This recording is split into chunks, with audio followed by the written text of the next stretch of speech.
Reverend Insanity, White Shadow Demonic Venerable. Published by Web Novel. Chapter 46 I've Lost. There was another Reverend Insanity fanfic which came out a couple days ago. There are only a couple chapters, but I think that the premise is quite interesting. I hope that you can give it a read. Reverend Insanity by Inkyig. Additionally, because I think I am approaching the end of the first arc of this fanfic, I felt the need to thank everyone for reading this far and to answer possible questions if anyone has any.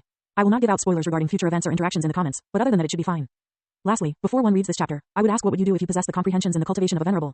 Would you act in accordance to your own whims and desires, or transform the world into a better place? There is no right or wrong answer, but I find that it is an interesting question to ask. Thank you all again. With just those two words, Tai Yong charged at Xuanyuan, flames licking the hem of his clothing. The peak rank 2 GU master sprinted towards Xuanyuan, primeval essence ticking away with every passing second. Xuanyuan summoned his shadow stinger GU, pulling his mortal sword and his water skin from out of his shadow pocket GU. Tai Yong could clearly see both objects in his hands, but focused his attention primarily on the shifting shadow beneath Xuanyuan's feet. Tai Yong didn't even so much as hesitate as he activated his fireball GU, launching a flurry of fist-sized fireballs towards Xuanyuan. The presence of fireballs almost made Tai Yong look like a magician or wizard, something that Xuanyuan had seen in his previous life, but didn't think much of the similarities as darted to the side, sending a single dense shadow blade towards Tai Yong. Tai Yong noticed the shadow blade cutting through the air and narrowed his brows before using his burning lantern GU. So long as he only used it for a moment, his primeval essence expenditure would be minimal and allow him to last longer during the fight. The image of a burning lantern floated around Tai Yang's body, instantly placing itself between Tai Yang's chest and the shadow blade. The light of the burning lantern flickered somewhat, enduring the impact of Xuanyuan's shadow blades. The burning lantern hovered in the air in front of Tai Yong for a few seconds, before being dispersed, instantly vanishing under his command. More fireballs were launched in Xuanyuan's direction, and the Shadow Path GU master swiftly evaded them, relying on the increase to his perception given to him by his vital GU. The fireballs had a blast radius of roughly a square foot, and Xuanyuan's legs moved in erratic patterns, mimicking the movements of the shadows around him. The size of the battlefield was no longer limited to just a single platform. Earth Path GU masters had transformed the Strength Soul Hall back into its original form, an enormous arena where only Xuanyuan and Tai Yong battled it out against each other. Xuanyuan was at a disadvantage in terms of direct offensive power. This was a difference in the nature of the Shadow Path, and the essence of the Fire Path. However, his master level attainment elevated the use of his Shadow Path GU to an exquisite level. Like a master dancer or a master swordsman, Xuanyuan knew best how to use the Shadow Path GU familiar to him. His vision no longer blurred as he switched between his own eyes, and the vision granted to him by the Nine Eyes Shadow GU. The switch was flawless, and allowed him to perceive the arcs the fireballs traveled through from a third-person perspective. Xuanyuan just retreated backwards, watching as Tai Yong slowly closed the distance between them. He was still running toward Xuanyuan, but knew that his accuracy decreased immensely in a full-blown sprint. Eventually, the young man gave up on his ranged attacks and kicked off the ground, pushing himself closer and closer toward Xuanyuan. The angry young man eventually got within 20 feet of Xuanyuan, causing him to smile before charging straight toward Xuanyuan. His gaze lingered on his shadow, but instantly activated his burning lantern GU, not noticing the smile on Xuanyuan's face. As Tai Yong got within 10 feet of Xuanyuan, the latter threw the water skin in his hands towards Tai Yong, inadvertently activating the automatic response of his burning lantern GU. Tai Yong forcing himself to not scoff, but not before noticing the faint scent of liquor in the air. His eyes widened, and he unconsciously reached for his flame cloak GU, using his rank 2 fire chi GU to enhance it as much as he possibly could. The flames retracted, coiling around Tai Yong, as the sound of his water skin exploding echoed throughout the arena. The force wasn't huge, but it caught a light less than a foot away from Tai Yong. The young man was forced to cover his face, lest it was showered in a wave of flaming liquor. He almost didn't notice the flicker of a shadow pass by his vision, only seeing his burning lantern GU intercept a flurry of shadow blades. Xuanyuan had closed the distance, grimacing as all of his dense shadow blades were blocked, raising his mortal sword and shadow stinger GU, poised and ready to strike. Tai Yang's eyes widened, and he unconsciously pushed his hands forward, igniting the air in front of him with his flashburn GU. A 10-foot cone in front of Tai Yong instantly set alight, and the screams of fellow disciples echoed throughout the arena. Elder Luo unconsciously stood up, as did Elder Hu and Elder Kong. But the sect leader just smiled, seeing what happened next. Tai Yang's eyes widened as a half-burned figure jumped through the flames. Any traces of hair on his head, or skin on his face gone, burned away by the power of his flashburn GU. The burning man, with a sword in his hand and scorpion tail on his back pierced forward with both, cutting a clear path towards Tai Yang's chest. The burning lantern GU activating and blocking the large scorpion tail from piercing Tai Yang's chest, but couldn't simultaneously block the sword from piercing his left lung. Xuanyuan knocked back Tai Yong, running him all the way through with his blade, the hilt buried within his chest and the tip of his sword buried an inch or two into the dirt behind him. The Fire Path GU master instantly felt a wave of blood rise up through his throat, the distinct taste of blood filling his mouth. A sharp, yet familiar pain filled Tai Yang's mind. He had been cut with a sword many times, courtesy of his sister and father. Yet, never once had they driven a sword through his chest, to the point where he was lodged in place, unable to muster the strength to stand. Xuanyuan, on the other hand, only managed to cover his eyelids as flashburn GU directly hit him in the head and upper body. He had used his arms to block his face as much as he could, but still felt tears form in the corners of his eyes as several layers of skin were evaporated in an instant. He just stared at Tai Yong, his face maniacal from the pain and lack of any blinking. Your sister told me that with the sword in her hand, she would cut through any obstacle. Show me the same resolve, Tai Yong. Xuanyuan screamed, his voice deep, channeling pain and rage into his words. Most of the arena had gone silent, watching as this young man, skin bubbling and hair seared away, glanced at all of them, his black eyes reflecting their own visages. Tai Yong attempted to grip the hilt of Xuanyuan's sword but froze, seeing Xuanyuan place his hands on his own. Answer me, there is no sword in my hand, there is no spear in my hand, my hands have been empty from the very beginning, all I have, and all I have ever owned, is the will in mind, and the perseverance in my heart. The term perseverance tugged at the emotions of some of the older GU masters in the crowd, some stuck at rank 2, or even rank 3, yet still tried to better themselves, even as they watched their friends' cultivation increase. Most of the arena was empty when Xuanyuan fought Tai Yin, but no, thousands of disciples lined the stands, silently watching Xuanyuan scream at Tai Yong. Tai Yong coughed up a mouthful of blood, causing the referees to step in, but were unable to move due to some strange, foreign pressure. A mortal song in the audience just flicked her hand slightly, activating a rank 5 GU. Other than Immortal D and Immortal Chu sitting beside her, no one else in the audience noticed her actions. The Light Path GU Immortal sent her compatriot a subtle glance, but didn't make much of it, realizing it was just a rank 5 healing type GU. Immortal Chu just remained unmoving, watching Xuanyuan unblinking. Tai Yong gritted his teeth, stained with his own blood. You're crazy. Why do you care so much about what I think, when you've done nothing but belittle me, my sister, even my own father? Nothing you've done makes any sense, you freak. Xuanyuan just grinned, raising his hands above his head, as if trying to reach for something. Despite the pain, despite itchiness, despite the unbearable soreness coming from every corner of his body, he still smiled, grinning at Tai Yong. Of course I care about what you think, Tai Yong. I care about what everyone here thinks. Xuanyuan's eyes roamed all over the audience, some shirking back under his gaze, some outright avoiding them, while others, the ones he considered friends, met them head-on, taking it his inhumane visage. Neither of the referees had called a match, so all just watched the spectacle unfold in front of them, seeing Xuanyuan grin as he tried to embrace the open air above him. The Ancient Soul Sect has given me friends, knowledge, memories, experience, even a place to belong. Every single person in the Ancient Soul Sect is my brother and sister, and despite the difference in age, I can see the world clearly. I am different, I am strange, I am a freak whose comprehension is so different it is almost inhuman. But if that is what the Ancient Soul Sect needs me to be, then I will carry them towards the sea of stars. Xuan Yuan let out a shallow breath, looking down towards Tai Yong. The young man seemed confused, fearful, angry and curious all at the same time. Everyone in the audience seemed to mimic these expressions. I said that I would become venerable, that I would reach the zenith of cultivation and understand truth about GU. About myself, about the entire world. If I could become a venerable, I would transform the world, ridding ourselves of our vices, of our deficiencies, of our envy and jealousy. I desired to create something that would transcend the differences between innate talent, giving birth to my own extreme physique. That is my dream, that is my desire. Everyone here is a GU master earnestly walking their path. Tai Yong, do you not have a dream of your own? One that welcomes you every time you close your eyes? If you had the ability to make that dream a reality, would you do it? Would any of you? Xuan Yuan looked towards the audience, seeing the vast majority glance at each other, whispering and muttering. Most of the disciples present were between 1 to 5 years older than Xuan Yuan, and had experienced more than a few years in the Ancient Soul Sect. They had built friendships, gone through hardships, potentially even lost friends or loved ones. Xuan Yuan wanted to pull at their heartstrings, evoking powerful memories of reminiscence and self-interest. Provoking individual desire was important. Most people, even the average righteous path GU master, was still somewhat self-interested. But evoking the same desire in everyone was key, as no matter who they were or what origins they came from, all of them should be able to relate to Xuan Yuan's words. He didn't give them a chance to gather their thoughts before shouting even louder. If any of you one day became an immortal venerable, what would you do? Travel the 5 regions, research immortal GU, enjoy mortal pleasures, indulging in vices and excess like any other regular GU master? Or would you transform the world, bending the limits of heaven and earth, founding, or revolutionizing a path like primordial chi or star constellation? Every venerable has left behind a legacy for those fated to find it. Even those demonic venerables who drowned entire continents in seas of blood. Would you squander your knowledge, hoarding it like a mortal peasant trying to protect his coins, or would you transform the world, birthing GU and beasts and all sorts of miraculous existences? Tell me, Xuan Yuan bellowed, earning a few flinches from younger GU masters in the audience. There was a silence which filled the Strength Soul Hall. A few of the more knowledgeable and capable GU masters glanced towards the elder's box. Just watched as the sect leader smiled, his gaze firmly locked on Xuan Yuan. Most just glanced at each other, nudging some of their friends forward, but eventually, a single young woman raised her hand.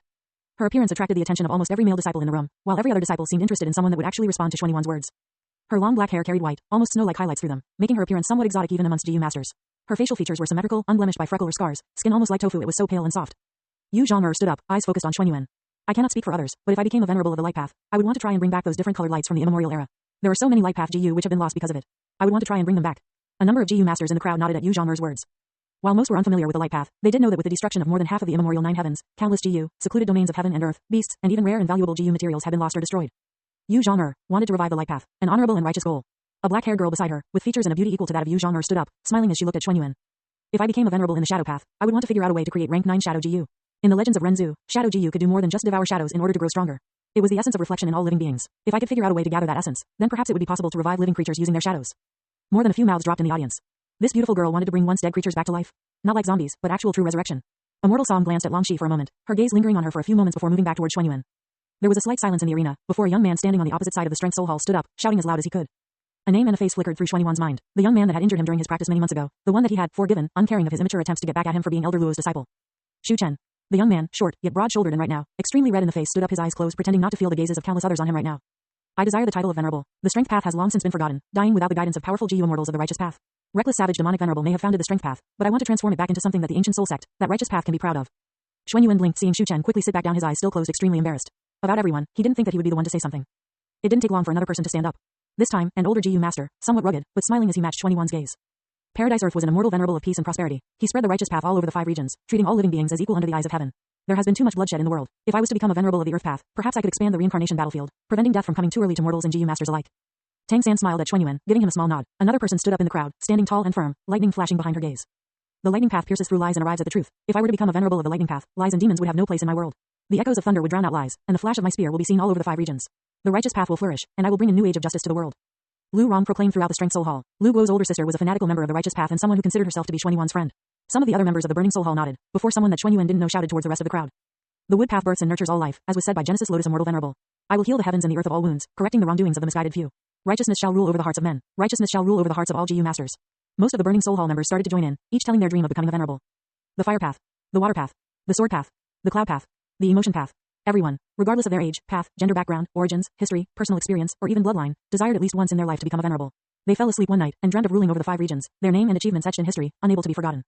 Immortalized throughout time. Dozens of GU masters all stood up, each shouting their dream. GU masters of all paths and dreams stood up, some red-faced, others serious and firm in announcing their desires. Everyone wanted the same thing, so why would they feel embarrassed for just telling each other? Xuan Yuan just smiled, ignoring them for a moment and turning towards Tai Yong. The young man just looked at Xuan Yuan wide-eyed, understanding some of the meanings behind his words now. Quote, Everyone just wants the same thing, Tai Yong. I am no different, and even if I am just a freak who takes interest in those around me, I'll still take all of you with me. Elder Tai arrived beside Tai Yong, staring at Xuan Yuan with a strange expression on his face. Xuan Yuan could only hear a couple words, before Elder Luo appeared beside him, his vision slowly turning black under the influence of his master's GU. Quote, I've lost. Reverend Insanity, White Shadow Demonic Venerable. Published by Web Novel. Chapter 47 read. In a room closed off from the rest of the outside world, more than a dozen peak rank 5 GU masters sat, waiting for a single old man with white bushy eyebrows to speak. All of the elders which made up the Elder Soul Hall were peak rank 5 GU masters, so even those talented disciples from previous generations were not permitted here. This was the foundation of the ancient soul sect beneath the realm of rank 6. The central continent boasted the strongest foundations throughout all of the 5 regions. The sect system, founded by primordial origin, allowed for all talented GU masters to try their hand at cultivation, rather than the select few who were a part of a certain bloodline. The ancient soul sect was one of the stronger sects within the 10 great sects. Being the closest of the 10 great sects to the western desert, there was always an abundance of trade between the two regions. The eastern sea possessed an abundance of GU and GU materials, so only a minor clans traded with the other regions. The southern border was semi-united under the banner of the Wu clan, but promoted trade and interaction between the other 3 regions. If these individuals gathered were to storm a minor sect or a small clan throughout anywhere in the 5 regions, there was little that they could do to stop them. There was Elder Fang from Wood Soul Hall, Elder Bing from Light Soul Hall, Elder Tai from Water Soul Hall, Elder Li from Burning Soul Hall, Elder Chong from Strength Soul Hall, Elder Song from Dragon Soul Hall, Elder Hu from Dark Soul Hall, Elder Gong from Refinement Soul Hall, Elder Luo from Earth Soul Hall, Elder Ji from Sword Soul Hall, Elder Ran from War Soul Hall, Elder Huo from Golden Soul Hall, and Elder Shu from Phantom Soul Hall. These 13 soul halls were the foundations of the ancient soul sect. Not only did each represent a clear path for disciples to walk, but also the inheritances passed down from the sect's GU immortals. There were 13 lineages of GU immortals within the ancient soul sect. Even if they were not true inheritances left behind by rank 8 powerhouses, or even rank 9 venerables, each of them left behind some sort of knowledge which allowed new GU immortals to rapidly increase their strength. Of course there were GU immortals like Immortal Li who the sect hoped would leave behind a proper inheritance, but remain calm in the event that such a thing did not happen. Including the limitless inheritance, there were 14 possible inheritances for future disciples and GU immortals to explore. While Elder Luo and Elder Ran did not possess the same path as the progenitors of the Earth Soul Hall and War Soul Hall, their cultivation as peak rank 5 GU masters allowed them to take the position of Elder. These 13 peak rank 5 GU masters watched as Elder Kong entered the room, a soft smile marring his face. The Wisdom Path GU master glanced towards Elder Luo for a moment before sitting down in his chair, pausing for a moment.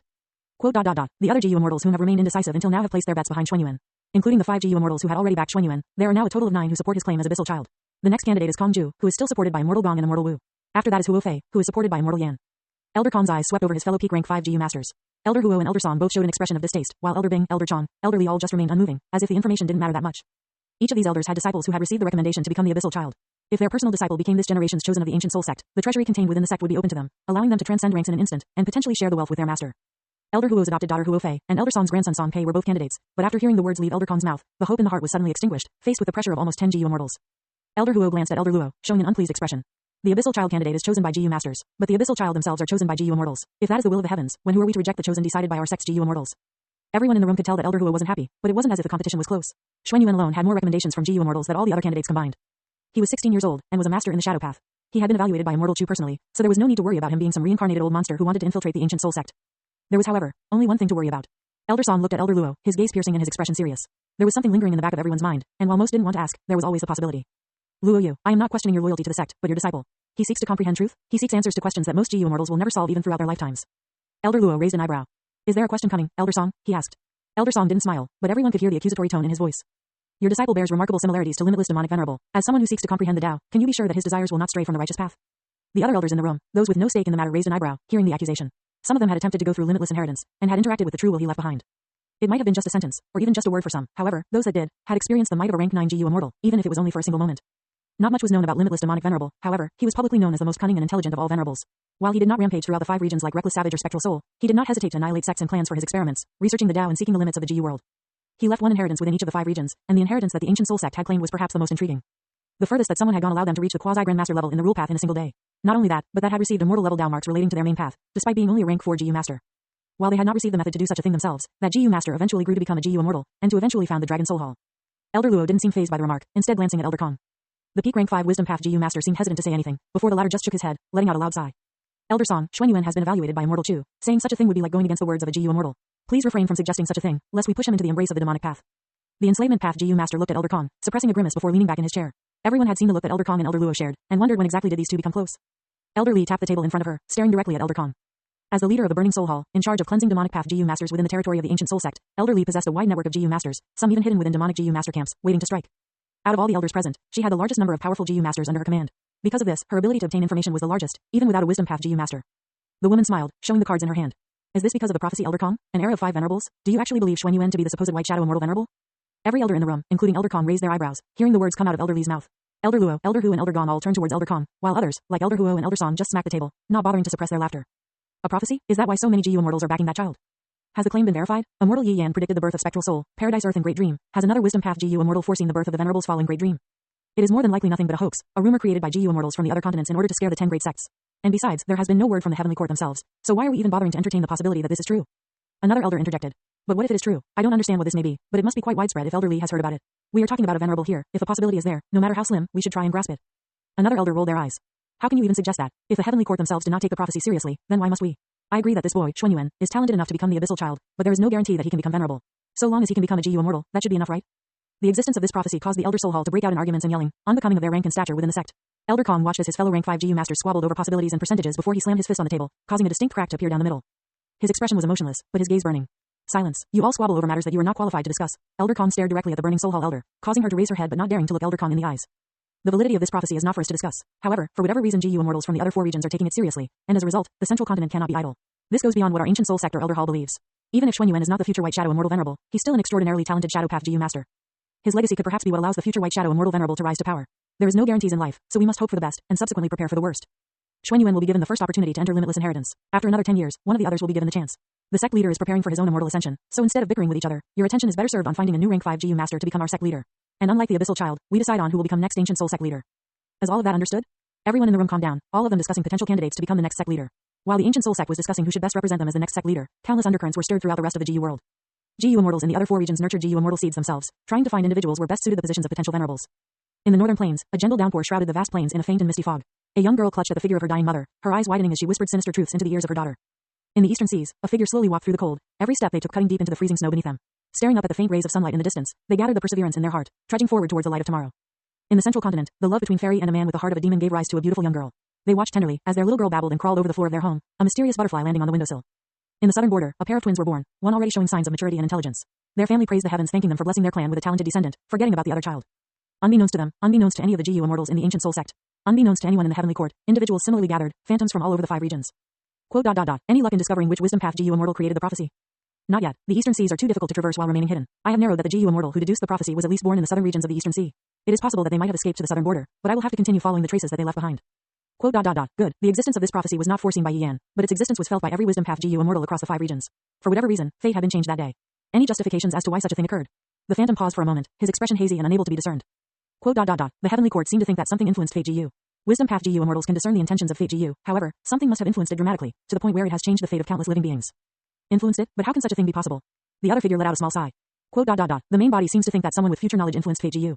Using their experiences, knowledge and grasp of what the future holds, fate GU used its powers to correct something, leading to these deviations. For whatever reason, fate GU chose to deviate from its designated future, and instead, decided on a future ruled by 5 venerables. I take it that the main body isn't happy with that? Not in the slightest, Red. Not in the slightest. Chapter 48 Invitation? Published by Web Novel. Xuanyuan awoke with a groan, attempting to move his arm to scratch his face, only to wince as a sharp pain coursed up his arm. Opening his eyes to see the familiar sight of his bedroom around him, Xuanyuan heard the shuffling of feet beside him, as the figure of a servant girl quickly exited the room. The light in the room was bright, instantly informing Xuanyuan that it was sometime in the morning. Suppressing his desire to itch his face, the young man thought back to the last thing that he remembered, which was fighting Tai Yong. He remembered the sound of his heart pounding over the shouts and cheers of his fellow disciples, and his vision gradually blurring, growing darker and darker and darker with every passing moment. After that, there was nothing but pain, and even more pain. Taking a deep breath through his nostrils, Xuanyuan could almost taste the faint tinge of burning flesh on the tip of his tongue. While his memories were somewhat blurry, Xuanyuan could remember the feeling of adrenaline coursing through his veins, of his emotions running at an all-time high, of the expressions on the faces of his fellow disciples as they all stood up and announced their dreams. The image in his head was somewhat ruined by the pain he associated with the memory, and he wasn't completely thinking straight either. He had tried his best to use Tai Yong as an example, forcing others to try and understand himself, by bringing out the innate desires within his fellow GU masters. It was a simple thing. There wasn't a single GU master alive who didn't dream of becoming a venerable. Even if it was only possible when they were asleep, anything that happened to them there belonged to them, and them alone. He had also announced his desire to create his own physique, one that equaled the 10 extreme physiques. Xuanyuan felt numerous shadow thoughts bubble up from within his shadow, and his innate intuition relating to the shadow path helped him sort out the wisps of thoughts. Without a doubt there is some sort of human path profundity hidden within the 10 extreme physiques. Additionally, some extreme physiques carry within them Dao marks of 2 different paths, while others seemingly only carry one type of Dao mark. The legends of Renzu, which depict Renzu and his 10 children as the greatest human path inheritance in the 5 regions.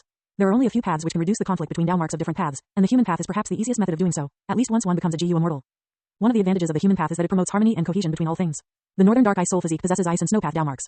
Blazing glory lightning brilliance possesses fire and lightning path Dao marks. Their unique combination of Dao marks isn't created by GU, but instead the result of this unknown human path profundity. The human path is extraordinarily difficult to cultivate while fate GU still exists. GU immortals find it easier considering they can often direct observe the profundities of the human path within their blessed lands without having to worry about heaven's will influencing them, but just knowing about the human path gives me an advantage that others do not possess. Xuanyuan removed the excess thoughts in his head as he heard the sound of footsteps coming into his room.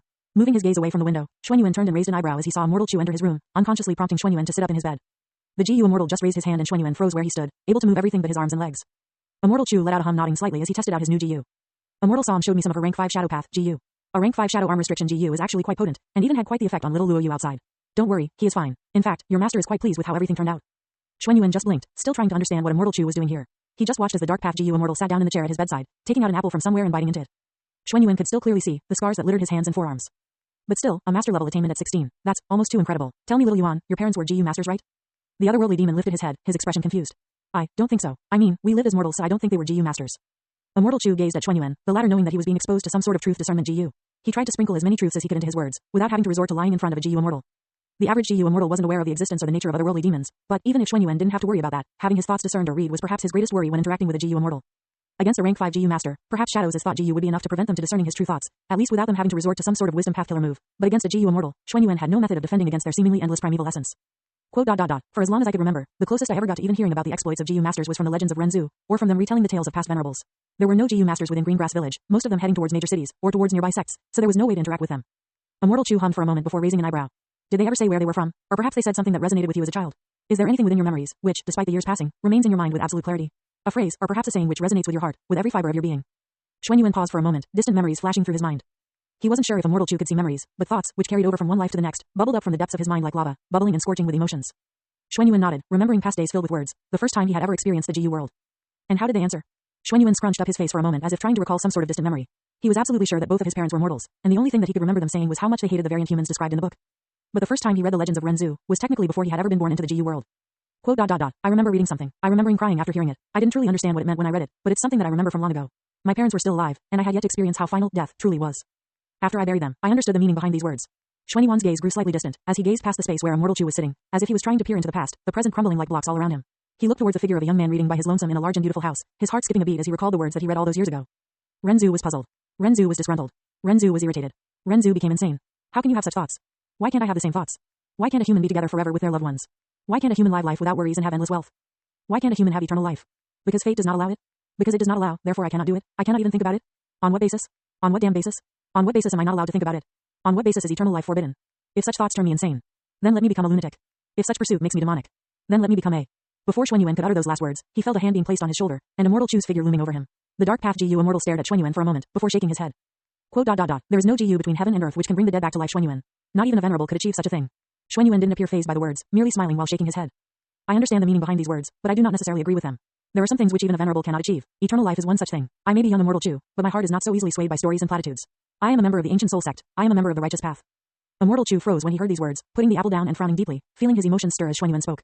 He suspected that Xuan Yuan's parents were both GU masters that had somehow taught their son some sort of unknown profundity relating to the shadow path, but... Single quote, I think I was mistaken. His parents were probably not GU masters. He is just a young man whose breadth and depth of experience far exceeds that of most his age. His comprehension aside, he was forced to mature far too early, losing some of his youth in the process. Immortal Chu just nodded at Xuan Yuan, taking a couple steps back, his apple still in hand. Winking at the injured boy, he smiled, dispelling Xuan Yuan's worries. Don't worry about the injuries. Immortal D and I personally saw to yours and Little Yang's recovery. Your life is going to be very different from now on, Xuan Yuan. I look forward to see where your path takes you. Oh, and just a little word of warning. The limitless inheritance. Wait until you're at least a rank 3 GU master before you attempt it. This isn't to try and slow down your progress, but rather to ensure your safety above all else. The most dangerous animal on this planet isn't a wild beast, but man after all. The man's gaze became serious for a moment, before he smiled, taking another bite of his apple. Xuan Yuan watched as Immortal Chu waved him off, merging with the darkness in his room, vanishing without a trace. The otherworldly demon paused for a moment before leaning back in his bed, letting out a huge sigh. The sudden appearance of a GU immortal in his room put Xuan Yuan off for a moment, especially when he asked about his parents and origins. His mother and father were farmers, mortal farmers. They could read and write, but other than that, had never explained to him the profundities of GU or various paths. Xuan Yuan knew that when discussing matters with elders, or possibly even GU immortals, he needed to remain as honest and forthright as possible. Lies could be detected with even the simplest of emotion path GU, and this didn't include the extraordinary deduction abilities possessed by the wisdom path. The first time that he read the legend of Renzu was in his previous life. It was only portions of it, but still, he wasn't lying to Immortal Chu. Even as a child he had asked his parents about Renzu, but most of the answers he received were just shrugs or small smiles. Xuan Yuan just laid in his bed before the sound of footsteps echoed throughout the hallway, as Elder Luo entered, his face somewhat red. He was rubbing his wrists and just gazed at Xuan Yuan proudly, nodding as he saw that he was awake.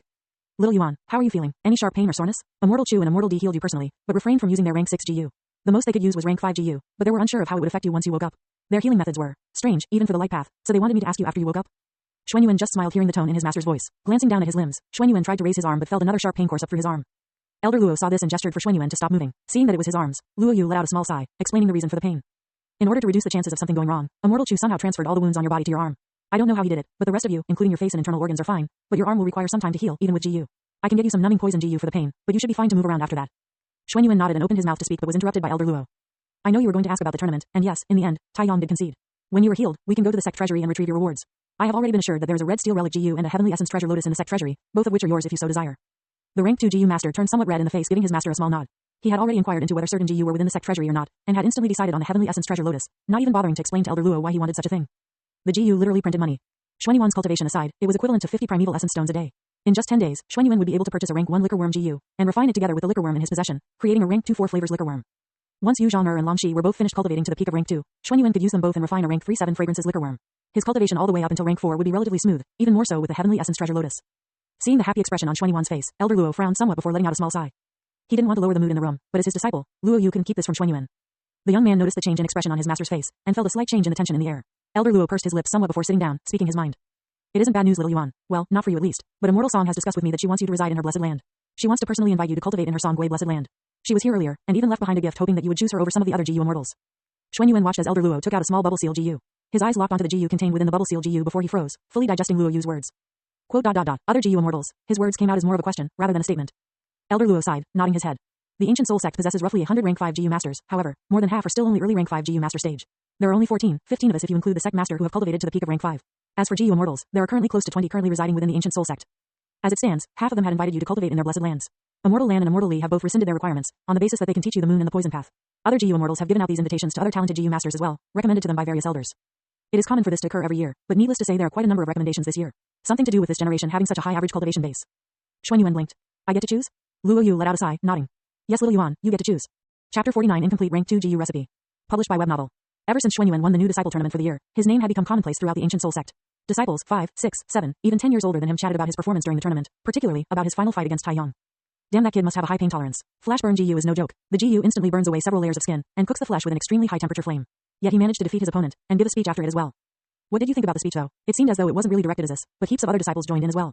Almost all those guys from the Burning Soul Hall all stood up, telling the world what they would do if they ever became a Venerable. It wasn't that bad. I mean, he did have a point. Every GU master has a dream about becoming Venerable. It is dishonorable to discredit someone's dream, just because the possibility to close to zero. If anything, it made him somewhat more likable. Even if he is some sort of genius, even geniuses too must dream of something. I guess you're right, but still, what did he say again? Something about creating an extreme physique? The 10 extreme physiques are remnants of the immemorial antiquity era. They are unique existences which manifest themselves in one GU master at any given point in time. For whatever reason, they increase the strength of GU relating to the physique. How would you even go about trying to create such a thing? Shuan Yuan uses the shadow path, right? Wanting to create a shadow-related extreme physique is akin to wanting to reach the heavens. It is even more unlikely than his desire to become venerable. Most just gossiped about him, not even remembering the rumors that once spread about him. The Golden Soul Hall had become awfully quiet, especially after the Elder Soul Hall met to discuss with Elder Kong. While news about the Abyssal Child selection hadn't been released yet, the other candidates suddenly took a much more vested interest in a certain rank 2 GU master's achievements. Said GU master spent 10 days recovering after the tournament, spending his time researching Shadow Path GU, using his new master level attainment to decipher and analyze incomplete Shadow Path GU recipes. Using Shadow as thoughts GU in tandem with his master level attainment made completing these GU recipes significantly easier. Every time Shuan Yuan tried to deduce what was missing from the GU recipe, his attainment helped push him in the right direction, his intuition guiding him towards the correct refinement methods or complementary materials. Shuan Yuan had tried to create a method which used shadows during refinement, but only felt a splitting headache as his intuition pushed back against him, even with the help of shadows as thought GU. Shuan Yuan wanted to create a method which somehow relied on the shadow of a GU in order to be refined. Fang Yuan had created a method to preserve immortal GU and refine them the moment that they were destroyed, using methods completely foreign to him. It required a Venerable's comprehension and foundation, so the idea was shelved for the time being. In the end, Shuan Yuan had completed the recipes of 3 rank 1 Shadow Path GU within the time he was supposed to be recovering, smiling as he gazed down at them. Rank 1 Dancing Shadow GU, Rank 1 Splitting Shadow GU, Rank 1 Forging Shadow GU. With my remaining Primeval Essence Stones, I should be able to purchase all of the materials needed to refine them in Earth Soul City. Dancing Shadow GU was a movement type GU which specifically accelerated the shadow of a GU master's legs. It provided a localized enhancement which paled in comparison to something like Chasing Wind GU or Thunder Tread GU, but the Primeval Essence cost was significantly lower in comparison. Splitting Shadow GU could duplicate the effects of another Shadow Path GU, but only on GU who required Primeval Essence each time it was used.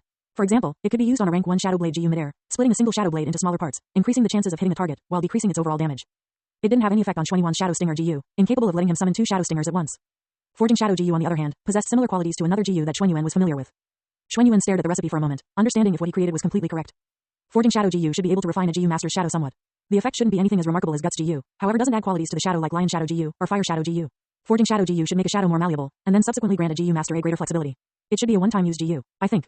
It was an interesting GU, considering that Shadow Path Enhancement type GU were what Shuan Yuan was most interested in. Shuan Yuan wanted to get his hands on a complete set of enhancement GU, transforming his bones, muscles, organs, tendons, meridians and even heart to be more compatible with the Shadow Path. The existence of these enhancement type GU benefited Shuan Yuan greatly in the long run. Even if the enhancement wasn't as complete as the 10 extreme physiques, increasing the power of a GU by an entire realm, he should be able to reach a similar effect albeit with other GU like Shadow Chi GU and Shadow Breath GU. His identity as an Abyssal Child candidate was mostly assured. Shuan Yuan wasn't sure how many GU immortals had decided to back him as a candidate, but if he were to receive first pickings at the Limitless Inheritance, at the very least, it was Immortal Chu, Immortal Song, and probably 1 or 2 more other GU immortals. Once Shuan Yuan had access to the sect treasury, he knew it would be like letting a fox into the henhouse. The otherworldly demon just chuckled darkly, thinking of all the GU contained within the sect. Even if he was limited in terms of how many rank 5 GU he could take out, Shuan Yuan was more interested in recipes and creating GU himself, trying to enhance his comprehension of the refinement path. For extremely important GU like the Heavenly Essence Treasure Lotus, Cloud Essence GU, Beggar Worm or even the Third Watch GU, Shuan Yuan would let the experts refine it. But for other GU, it was best to refine himself, allowing him to better keep his secrets and improve his skills at the same time. Stretching his once burned arm, Shuan Yuan glanced at one of his numerous notebooks, seeing the incomplete GU recipe contained with. The incomplete GU recipe caught his eye ever since he read it in the Forgotten Soul Hall, and the description that was left behind instantly caused his intuition to tingle, pushing him in some unknown direction. Twin Shadow GU, regulations are the mandate of the heavens, while rules are the laws which govern the land, sea and sky. For life to flourish, death must have its due. Shadows are the reflection of all living beings, while the soul is the essence of all living creatures. Using blood and moon, light and darkness must converge, giving rise to twin reflections. Xuan Yuan broke down the boring parts, examining just how many steps were involved in the creation of this rank 2 GU. Rules and regulations relate to the rule path, while the land, sea and sky possibly relate to the earth, water and wind path. Life and death possibly the wood path, but potentially could mean poison or maybe even transformation. Soul and shadows are self-explanatory, while the blood, moon, light and darkness are all used by name. That is a total of 13 different types of paths, probably multiple materials from each one as well. Even as rank 2 GU go, this one must be pretty complex to use so many different materials. But still, the wording it what confuses me. For life to flourish, death must have its due. Did that mean that Xuan Yuan's shadow would have to die, or did it mean that he had to sacrifice another shadow GU? Did it mean that he had to sacrifice the shadow of another GU master? Of another living being? Not only that, but even if he wanted to try such a thing, how could he do it, under the watchful gazes of countless righteous path GU masters? He was fine with experimenting on people, even if he would never admit it, so long as it allowed him to reach his goal. There was also the whole thing about how the blood path, light path and dark path were involved, causing him to groan, thinking about how he needed to research another path. The only problem regarding the remnant GU recipe which Xuan Yuan had obtained was to with a particular path which was mentioned by name. Quote, blood path, even with Elder Luo as my master obtaining knowledge and information related to the blood path is extremely unlikely. The 10 great sects suppress the vast majority of knowledge relating to the blood path, and actively oppress all blood path GU masters from developing and becoming stronger. Blood path GU materials are some of the easiest to come across in the 5 regions. And with an extraordinarily high combat power, even compared to the sword path or the fire path, the blood path is an excellent choice for GU masters whose talents fall behind that of a grade or even B-grade talents. Trying to access knowledge, even just supplementary knowledge relating to the blood path may prove difficult. Even if I say that it is to assist my research and development of the blood path, the sect may deny me access to certain GU materials or related knowledge. Xuan Yuan hummed for a moment before shaking his head.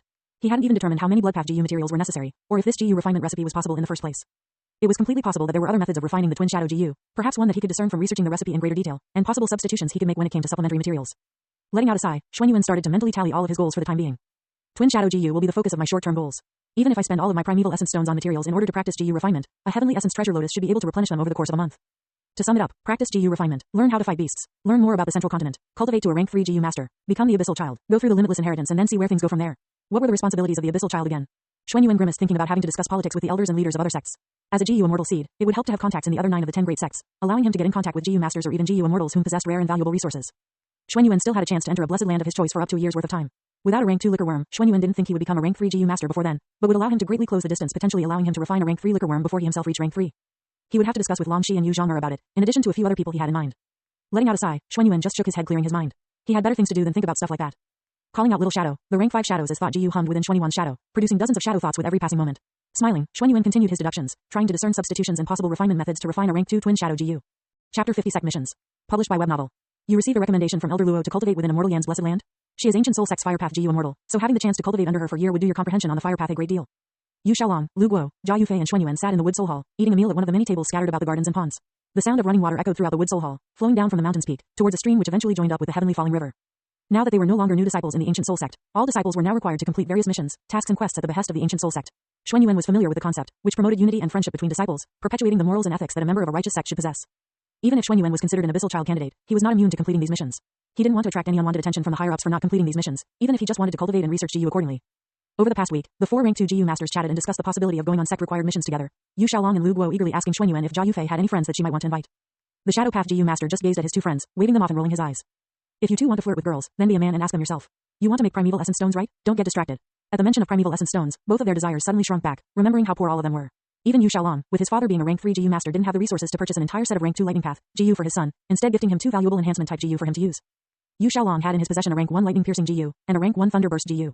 In addition to these 2, he had a rank 1 gathering static GU, which could temporarily charge up the next lightning path GU he used. His father had purchased a rank 2 blue thunderbones GU and a rank 2 sparking muscles GU. With these 2 GU alone, Xuan Yuan suspected that his father must have spent a few thousand primeval essence stones on his son, elevating his physical strength beyond that of regular rank 2 GU masters. Blue thunderbones GU transformed his bones into blue thunderbones, capable of resisting extremely high temperatures, while sparking muscles GU transformed his muscles into sparking muscles, capable of handling lightning flow through them. It made using his gathering static GU and thunderburst GU much more tolerable, even over extended durations. Yu Xiaolong was currently trying to obtain the resources to refine a GU of his own, a recipe that his father had given to him. Jia Yufei possessed a rank 2 Firefox GU and numerous other rank 1 GU gifted to her by her mother. Xuan Yuan wasn't sure how many other GU she had received after the tournament, but from the smile on her face, there was at least one more rank 2 GU. Lu Guo only had his sister to rely on, and wanted to walk the sword path, despite being a lightning path GU master. His vital GU was a rank 1 lightning sword GU, which his sister begrudgingly accepted. She had given him another rank 1 lightning slash GU, which complemented his initial choice. Lu Guo was currently the weakest member of Xuan Yuan's group. His sister was annoyingly righteous, and didn't believe in nepotism like Yu Xiaolong's father or Jia Yufei's mother. He was the one who wanted to on missions the most, trying to figure out a way to earn more primeval essence stones. He was also the one who organized this group, having gone on missions with his sister and other members of the Burning Soul Hall before. Even as a rank 1 GU master, he went on missions to earn primeval essence stones from the sect. There are 4 of us currently. Yu Xiaolong is our frontline offensive GU master, while Jia Yufei is our ranged offensive GU master. Xuan Yuan can provide a mixture of both with his scorpion stinger, shadow strings, and shadow blades. I know that I am currently, well, I am weak in comparison, but I have already prepared immensely beforehand. Lu Guo clenched his fist, raising it in the air above his head. The fake sword path GU master summoned a small-looking jellyfish which floated gently in the space above his palm. Before he got a chance to speak, Xuan Yuan blinked, interrupting him in surprise. Is that a rank 2 pocket jellyfish GU? Lu Guo didn't mind the interruption, instead nodding, patting the small jellyfish with all the love and affection he could muster. It looked somewhat weird, but these 3 didn't mind the young man's eccentricities. I told my sister that I would be forming a group to go on missions with. She gave me my lightning/GU and said that I had to work hard for the righteous path if I wanted to obtain more GU. However, after pestering her last night, she eventually gave in, and gave me her rank 2 pocket jellyfish GU. Xuanyuan rolled his eyes again at Lu Guo but could understand why. Pocket jellyfish GU were a type of rare space path GU which possessed one of the largest sizes of storage of any GU. Elder Luo had told Xuanyuan that he himself was in possession of a rank 5 ancient continent pocket jellyfish which possessed roughly 100 cubic meters of space. A rank 4 elder country pocket jellyfish possessed roughly 50 cubic meters of space. A rank 3 old province pocket jellyfish possessed roughly 25 cubic meters of space, while a rank 2 pocket jellyfish possessed about 10 cubic meters of space. It was enough to contain enough dried food and water to sustain more than a dozen GU masters, and their GU for about a month. Feeding their GU while on missions was something that all GU masters needed to experience, and storage-type GU were necessary when voyaging long distances away from the protections of a large city. With this GU, Lu Guo was perhaps the most important member of the group, especially for Yu Xiaolong and Jia Yufei. Xuanyuan had his own shadow pocket GU, but was limited in that it had a storage space equal to the size of Xuanyuan's shadow. He was roughly 190 centimeters at this point, so had a shadow larger than the average person. Still, he would be able to store some of his own booze food if need be. Lu Guo placed several sheets of paper on the table, pointing to them one by one. The most common type of mission in the sect is acquisition. GU masters are requested to go out to a certain location and find a specific resource which can be handed back in for a reward. The rewards for these missions are varied, depending on who is requesting the material, and the scarcity of the material itself.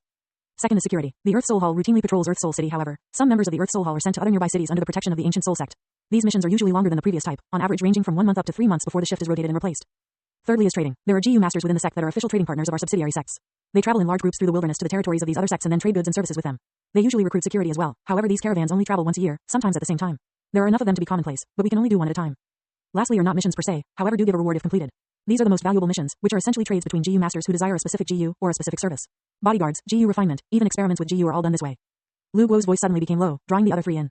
I heard that the last type of mission is particularly rewarding. There is a rank 3 GU master in the Burning Soul Hall who took one of these missions, something about experimenting on how the wood path can mimic the effects of the cloud path.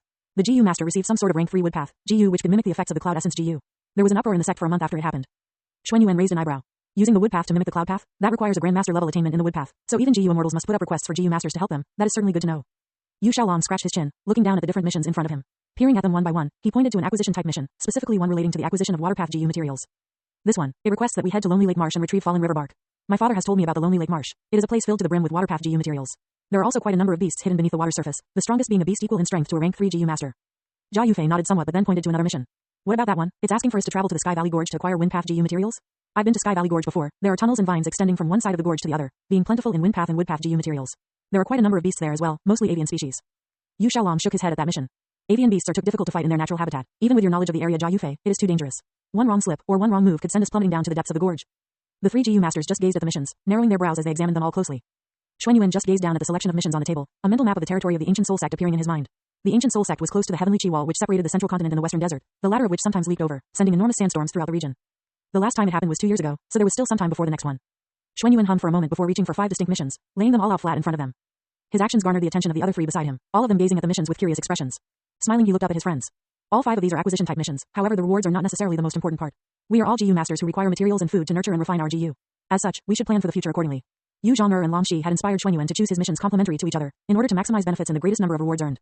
Due to Huo Jin, the 2 beautiful girls only had each other to rely on in the Ancient Soul Sect, so the pair were limited in the number of resources they could carry, and how far they could travel before it became too dangerous for the 2 young women, even considering that both were GU masters. Pointing to the first mission, Xuanyuan continued.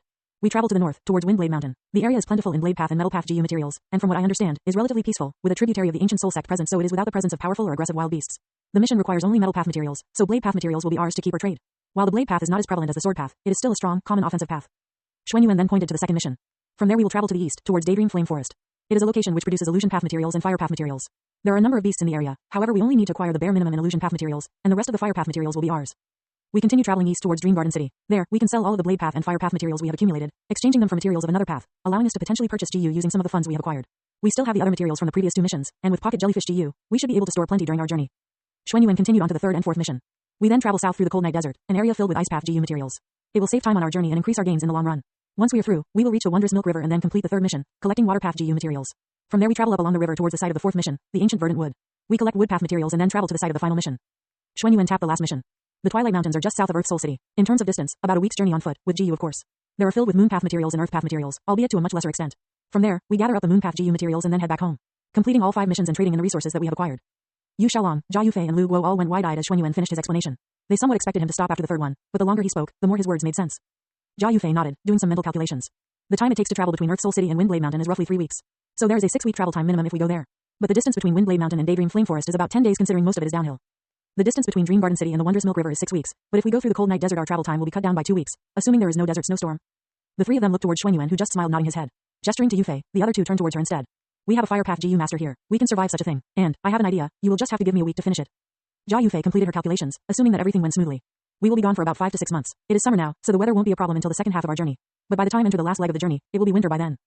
Xuanyuan just gave Jia Yufei another look, causing her to roll her eyes in exasperation. I am not some portable heater, Xuanyuan, she exclaimed, face slightly red. The Shadow Path GU master just hummed for a moment, ignoring the girl's words while nodding his head slowly. A smile threatened to pull at the corners of his mouth. Well, luckily for us, I know another heater who might be inclined to come along with us. And he comes with the added bonus of an additional party member. Chapter 51 Discussion with Tai Yin. Published by Web Novel. Xuanyuan had thought about traveling for a while, even as a rank 2 GU master. He had in his possession both a rank 3 Heavenly Essence Treasure Lotus and a rank 2 4 Flavors Liquor Worm, not to mention an unused rank 2 Red Steel Relic GU. The moment his cultivation reached the upper stage rank 2, he would use the Relic GU and instantly become a peak rank 2 GU master. With the 4 Flavors Liquor Worm, Xuanyuan wouldn't have to worry about his cultivation in the short term at all, while the Heavenly Essence Treasure Lotus allowed him to accumulate primeval essence stones even while he nurtured and refined GU. Xuanyuan wanted to reach the zenith of the world, becoming a venerable in the Shadow Path. If he spent all of his time within the walls of the ancient soul sect, and didn't temper himself in the outside world, he'd fall behind the likes of Feng Zhuzhe, Lin Ji and Xing, or even other pseudo-venerables like Light Emperor and Duke Long. Xuanyuan knew that he had to wait until Fate GU was destroyed before he attempted to become venerable, and didn't know how far ahead in the timeline he currently was. He had heard a rumor that a beautiful and kind-hearted fairy belonging to the Spirit Affinity House had a daughter with a former demonic path GU immortal, causing him to raise his eyebrows wondering if the daughter in question was Feng Jinhuang. The rumor started a few months ago, and Elder Luo had informed him that several GU immortals sent over gifts to congratulate the birth of this young girl. Xuanyuan suspected that this girl was more than likely Feng Jinhuang, meaning that he had a rough estimate on how far ahead in the future he was. Feng Yuan was probably a couple years older than Feng Jinhuang. It means that there is still more than a decade before Feng Yuan undergoes his talent awakening ceremony. If I can enter a blessed land for a year in the real world, then I might be able to decrease the distance between us before he reincarnates back into his younger body. Xuanyuan wasn't exactly sure how old Feng Yuan was in his previous life, but knew he was at least 50 years old by the time he became a rank 8 GU immortal. He was definitely older due to how much time passed within his immortal aperture. However, at least 50 years had passed since he was born, and the moment he became a rank 8 GU immortal. Xuanyuan knew that a pseudo-venerable strength was the standard before Fate GU was destroyed. He knew that while the Dream Path was immature and undeveloped, there was a certain GU master who had obtained the blessing of Fate GU and was destined to become a Dream Path GU immortal. Having her on his side would allow him to access dream realms, increasing his attainment dramatically. Xuanyuan didn't have access to the Shadow Sect's food path inheritance, so for the time being, there was no way to devour souls to increase his attainment either. If he himself could participate in the Hu Immortal Blessed Land invasion, he would be able to meet Feng Jinhuang, and potentially Feng Yuan as well. Dang Hun Mountain was a tempting existence, but without a method of extracting it, there was nothing else of particular value within Hu Immortal Blessed Land. At any rate, I need more people for my missions. 4 rank 2 GU masters isn't enough for an undertaking of this magnitude. Long Shi and Yu Zhong'er might be willing, but Tai Yang and Tai Yin would be preferable, considering they are almost rank 3 GU masters. It was why Xuanyuan had come to the Water Soul Hall. He could see numerous GU masters adorned in ancient soul sect robes, all of which had blue highlights added to them, indicating their relationship with the Water Soul Hall. The Water Soul Hall managed all of the sect's spirit springs, and to some degree, communicated with GU immortals to procure more using Spring Egg GU. They were responsible for the protection, management, betterment, and creation of spirit springs, as well as the collection of primeval essence stones they produced. Tai Yang and Tai Yin were born into wealth. Even if the amount of primeval essence stones that Elder Tai himself received was only a single %, it would still be in the hundreds of thousands of primeval essence stones per year. It was an almost disgusting amount of wealth.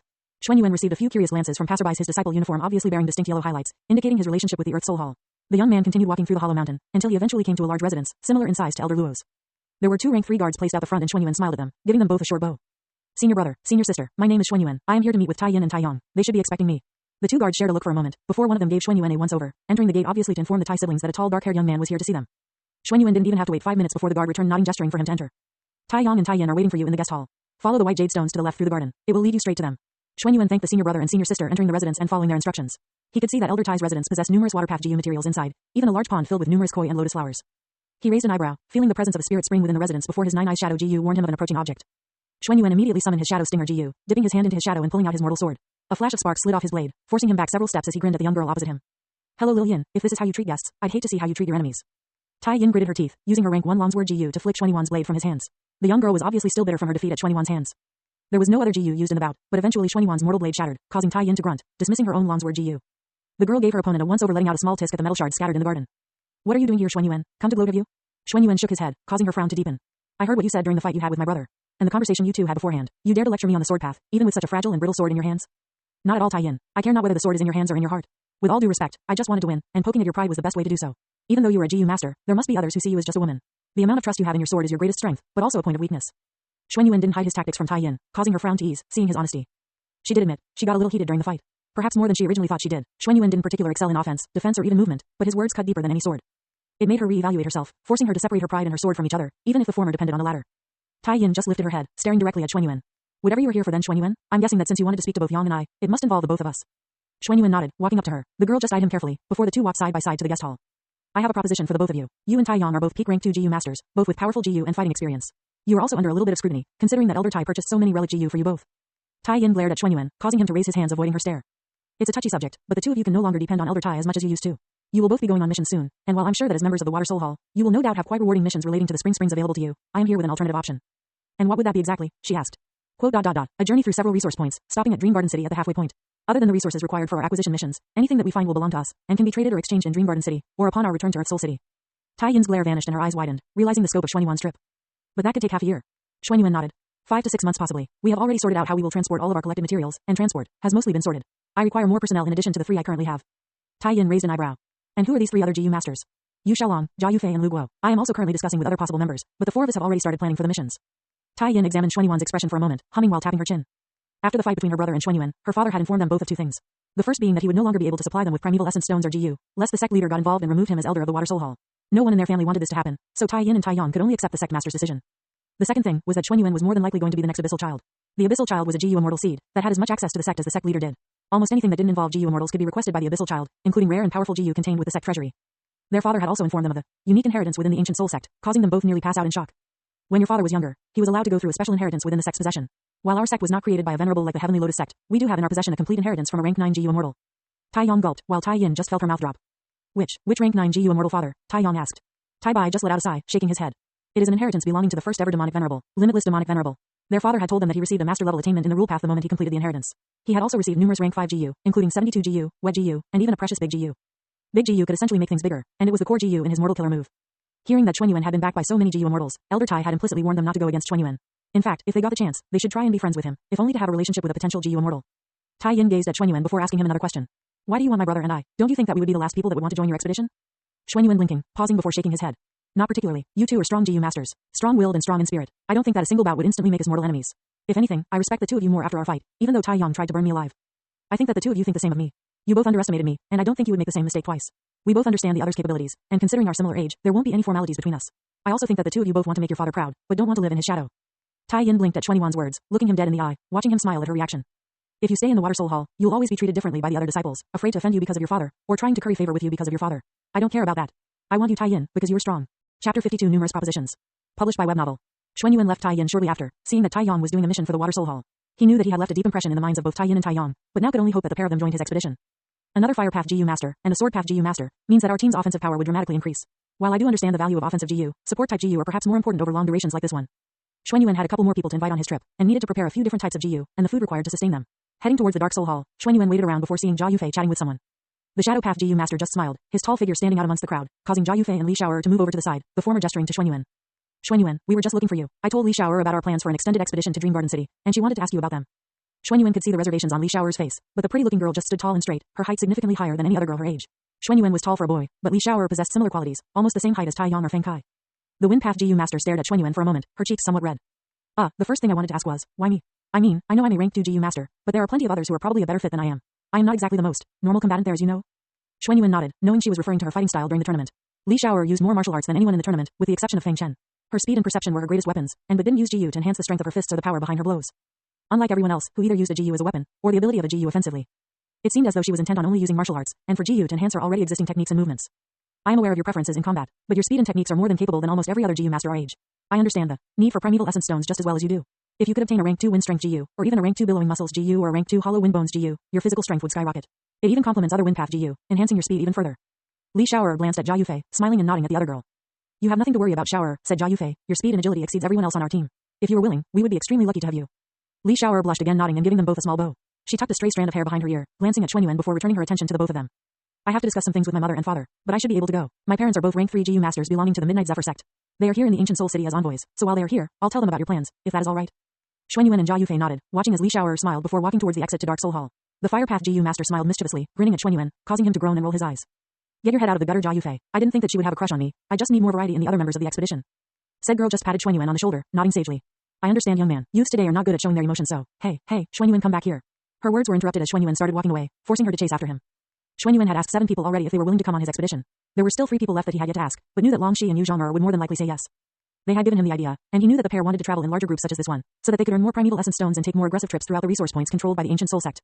Considering their experience, their cultivation, and the fact that Jia Yufei and Li Xiaoer were coming, it would keep their hearts at ease, despite going with Yu Xiaolong and Lu Guo, both of whom they were not familiar with. If Tai Yin and Tai Yong were coming as well, it would split the group evenly between 5 men and 5 women. 2 Fire Path GU Masters, 2 Sword Path GU Masters, 1 Lightning Path GU Master, 1 Wind Path GU Master, 1 Light Path GU Master, 2 Shadow Path GU Masters, and Feng Chen. Xuanyuan was impressed by Feng Chen's willpower and perseverance, and despite his low B-grade talent, he was driven, confident and possessed a mental strength greater than anyone else his age. His vital GU was a third eye GU, a Wisdom Path GU which could use deductions to analyze the movements of a target, predicting their next actions. It was an extremely draining GU, but once he became a rank 2 GU Master, it would offset the cost significantly. Xuanyuan was even considering giving him a GU to enhance his combat abilities but ultimately decided against it. I should do it over the course of our trip. It will show that I had been planning it for a while, and if I do it in front of the others, it will make me seem more friendly and affable. But what path did Feng Chen walk again? Xuan Yuan had only ever seen him use his third eye GU and wasn't even sure if he had another GU in his possession. He was a mortal-born GU master, but other than that, didn't really know much about Feng Chen. Xuan Yuan knew that he had been hanging around the Burning Soul Hall after the tournament, so he went to go ask Lu Rong if she had seen Feng Chen around lately. The rank 2 Lightning Path GU master grinned when she saw Xuan Yuan waving at him as they chatted in the central hall. Xuan Yuan, I haven't seen you since before the tournament. Congratulations on winning. I hope my brother hasn't been annoying you too much about going on missions or anything though. Lu Rong had a bright and righteous personality, and was quite forceful when it came to disciplining her younger brother, but was always reserved and amicable in front of others. Xuan Yuan had seen her in situations both with and without Lu Guo accompanying him, and always preferred seeing her without Lu Guo present. Her demeanor reminded him of a strict mother, nagging and pushy whenever Lu Guo was around. It also brought out the righteous part of her personality a little too much, which always caused Xuan Yuan to just smile and nod, going along with whatever she was saying. Shaking his head, Xuan Yuan smiled at Lu Rong. Your brother has been quite helpful lately, planning and acquiring resources for us to use on our expedition. I was actually here today to look for Feng Chen, hoping that I could invite him to come along with us. Have you seen him recently? He asked. Lu Rong blinked for a moment before tapping her chin, realizing Xuan Yuan was serious. You haven't heard? Elder Li has taken Feng Chen in as a disciple. She was impressed by him after the tournament and asked him if he wanted to join the Burning Soul Hall. He is in seclusion at the moment, spending most of his time cultivating to rank 2. I don't think he is going to leave anytime soon. Elder Li, the elder in charge of the Burning Soul Hall, was another fanatic of the righteous path. Elder Luo had told him that Elder Li was surprisingly cunning and deceptive, despite her reputation, but every time Xuan Yuan had seen her, she was disciplining disciples for breaking the sect rules, or dispatching GU masters to a region where demonic path GU masters had raided or attacked. He didn't know what Elder Luo meant by cunning and deceptive, but he had taken those words to heart and kept a distance between himself and Elder Li. Particularly after the tournament. Hearing Lu Rong's words, Xuan Yuan paused before scratching the back of his head, letting out a small sigh. I see, well, that is certainly not what I wanted, but I guess I should congratulate Feng Chen the next time I see him. Elder Li too for taking in a new disciple. Xuan Yuan scratched his chin, causing Lu Rong to laugh, covering her mouth with her hand daintily. The older woman patted him on the back, shrugging her shoulders, noticing the frown appear on his face. You'll be fine, Xuan Yuan. I'm sure you'll be able to find a couple more GU masters to join your little expedition. Why don't you ask Tai Yin or Tai Yang to join? They certainly seem more amicable than some of the other elder descendants. Xuan Yuan showed an awkward expression, letting out another sigh. I already did ask them. Neither of them have given me an answer yet, and I don't have many other backup plans other than Tai Yin or Tai Yang. With their peak rank 2 GU master cultivation, they should reach rank 3 in the next few months, hopefully while we are traveling towards Dream Garden City. If they don't join, our offensive capabilities will be significantly lower with just Yu Xiaolong and Jia Yufei as pure offensive GU masters. Lu Rong tapped her chin for a moment thinking, before offering another suggestion. Well, what about Song Pei? Elder Song isn't the most friendly of people, but Song Pei isn't that bad. He actually didn't end up joining the Dragon Soul Hall like most other enslavement path GU masters do and instead joined the Dark Soul Hall under Elder Hu. I don't know why, but Elder Li was grinning when she mentioned this during our last group check-in. The taller boy lifted his head somewhat, raising an eyebrow. Song Pei, he joined the Dark Soul Hall, under Elder Hu, since when? Lu Rong shrugged. It was almost directly after the tournament. The Dark Soul Hall is always looking for new members to assist in the exploration efforts, mapping out new passageways or searching for deeper floors to the Earth Abyss. An enslavement path GU master is extremely useful in scouting and reconnaissance, so he might be just waiting until he becomes a rank 3 GU master before he properly joins. Xuan Yuan hummed for a moment, nodding somewhat before smiling at Lu Rong. The older girl seemed to notice the change in his movements before walking away, speaking to him while waving. Good luck, and make sure you tell that brother of mine to visit me before you leave. I want to make sure he isn't planning on doing anything stupid with that GU that I gave him. Xuan Yuan yelled, thanking Lu Rong as she turned a corner before turning around and heading towards the Dark Soul Hall. He had been to the Dark Soul Hall plenty of times to visit Elder Hu, who was close with Elder Luo, even before he became his disciple. After he had made his declaration in front of them, in addition to Elder Kong, she had become much more lenient and warm to Xuan Yuan, letting him visit whenever he wanted. She wasn't his master, nor was she family, but it seemed that she valued Elder Luo's opinion and presence, making Xuan Yuan, his disciple, someone that she could indulge. She had wanted to give him a GU, but Elder Luo rejected the offer, causing Xuan Yuan to mentally scream, losing the opportunity to obtain a GU for free. It was only a rank 1 hide shadow GU, which could hide an individual's shadow within their body for a certain period of time, but Xuan Yuan still wanted to cry over the lost opportunity. As he wandered through the underground tunnels towards the Dark Soul Hall, Xuan Yuan eventually arrived in the central hall of the Dark Soul Hall, gazing around, seeing if he could find Song Pei anywhere. Xuan Yuan waited for the better part of 30 minutes for him, almost about to call it quits before a familiar-sounding voice entered his ears. Listen, I'll talk to Xuan Yuan. If he wants Yang and I to join, he'll have to take you as well. I know that things have been hard since you left the Dragon Soul Hall, but you heard what the elders are discussing. He is more than likely going to become the next. Xuan Yuan raised an eyebrow. Tai Yin? Two pairs of eyes turned to look at Xuan Yuan, a familiar face and figure that he had seen just earlier that day. Chapter 53 Soft and Hard Tactics. Published by Web Novel. Xuan Yuan stared at Tai Yin, who was standing beside the familiar figure of a peak rank 2 enslavement path GU master. The 3 GU masters all glanced at each other from across the central hall before Tai Yin grinned, placing her hands on her hips. What are you doing here, Xuan Yuan? Are you following me? The girl's tone was accusatory, but from the massive smirk on her face and the constant glances she sent to Song Pei, it seemed as though she was extremely pleased with herself, to the point where she jabbed the slightly young man beside her, causing him to wince as he felt her elbow dig into his ribs. Song Pei glared at her for a moment, but Tai Yin just waltzed up to Xuan Yuan, her hands behind her back, smiling at the much taller boy. Xuan Yuan rolled his eyes at her, gesturing to Song Pei, smiling at him. I actually wanted to discuss the proposition I extended to you and Tai Yang with Song Pei here. However, it seems that I wasn't the only one who thought of this. Was I Tai Yin? The sword path GU master smiled, a silvery glint flashing in her eyes. The girl just shrugged her shoulders, looking to the side innocently, also gesturing towards Song Pei. I just mentioned your expedition to Song Pei. All of his disciples have completed a year's worth of regular training and are all now required to complete missions for the sect. Song Pei plans on joining the Dark Soul Hall, but cannot do so until he becomes a rank 3 GU master. He doesn't know anyone in the Dark Soul Hall either, so when you asked me about joining your expedition, I thought I might ask if Song Pei wanted to join as well. Xuan Yuan suppressed a frown, only turning towards Song Pei, who just stared at Tai Yin, occasionally glancing towards Xuan Yuan. He was obviously gauging his expression, but Xuan Yuan didn't show any sort of emotion, other than the soft smile which constantly seemed to mar his face. Xuan Yuan didn't mind asking Song Pei himself if he wanted to join the expedition, but considering that Tai Yin had gone over his head asking others if they wanted to join, even without giving him her answer beforehand made him annoyed, knowing that it might force him into an ultimatum.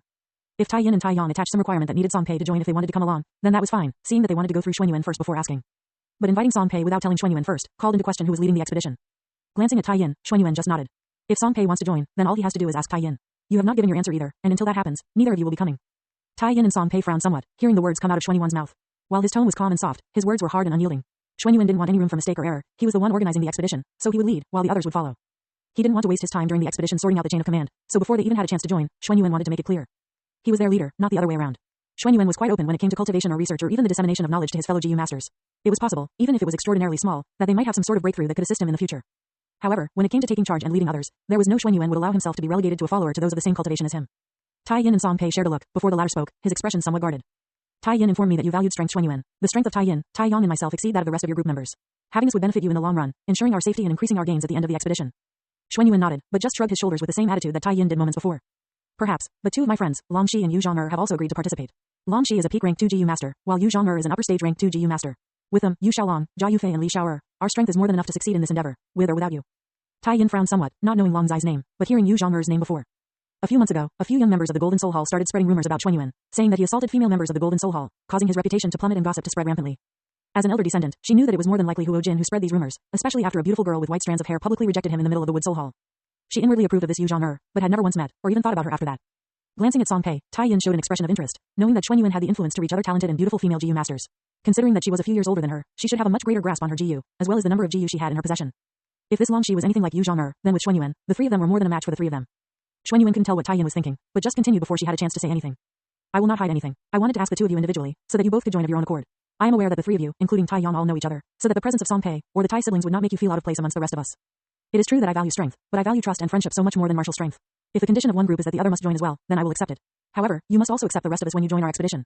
I can trust the strong to have my back during the battle, but I trust my friends with my life. Xuan Yuan stared at the silent Tai Yin and Song Pei, both of which avoided his direct gaze, glancing at each other for a moment.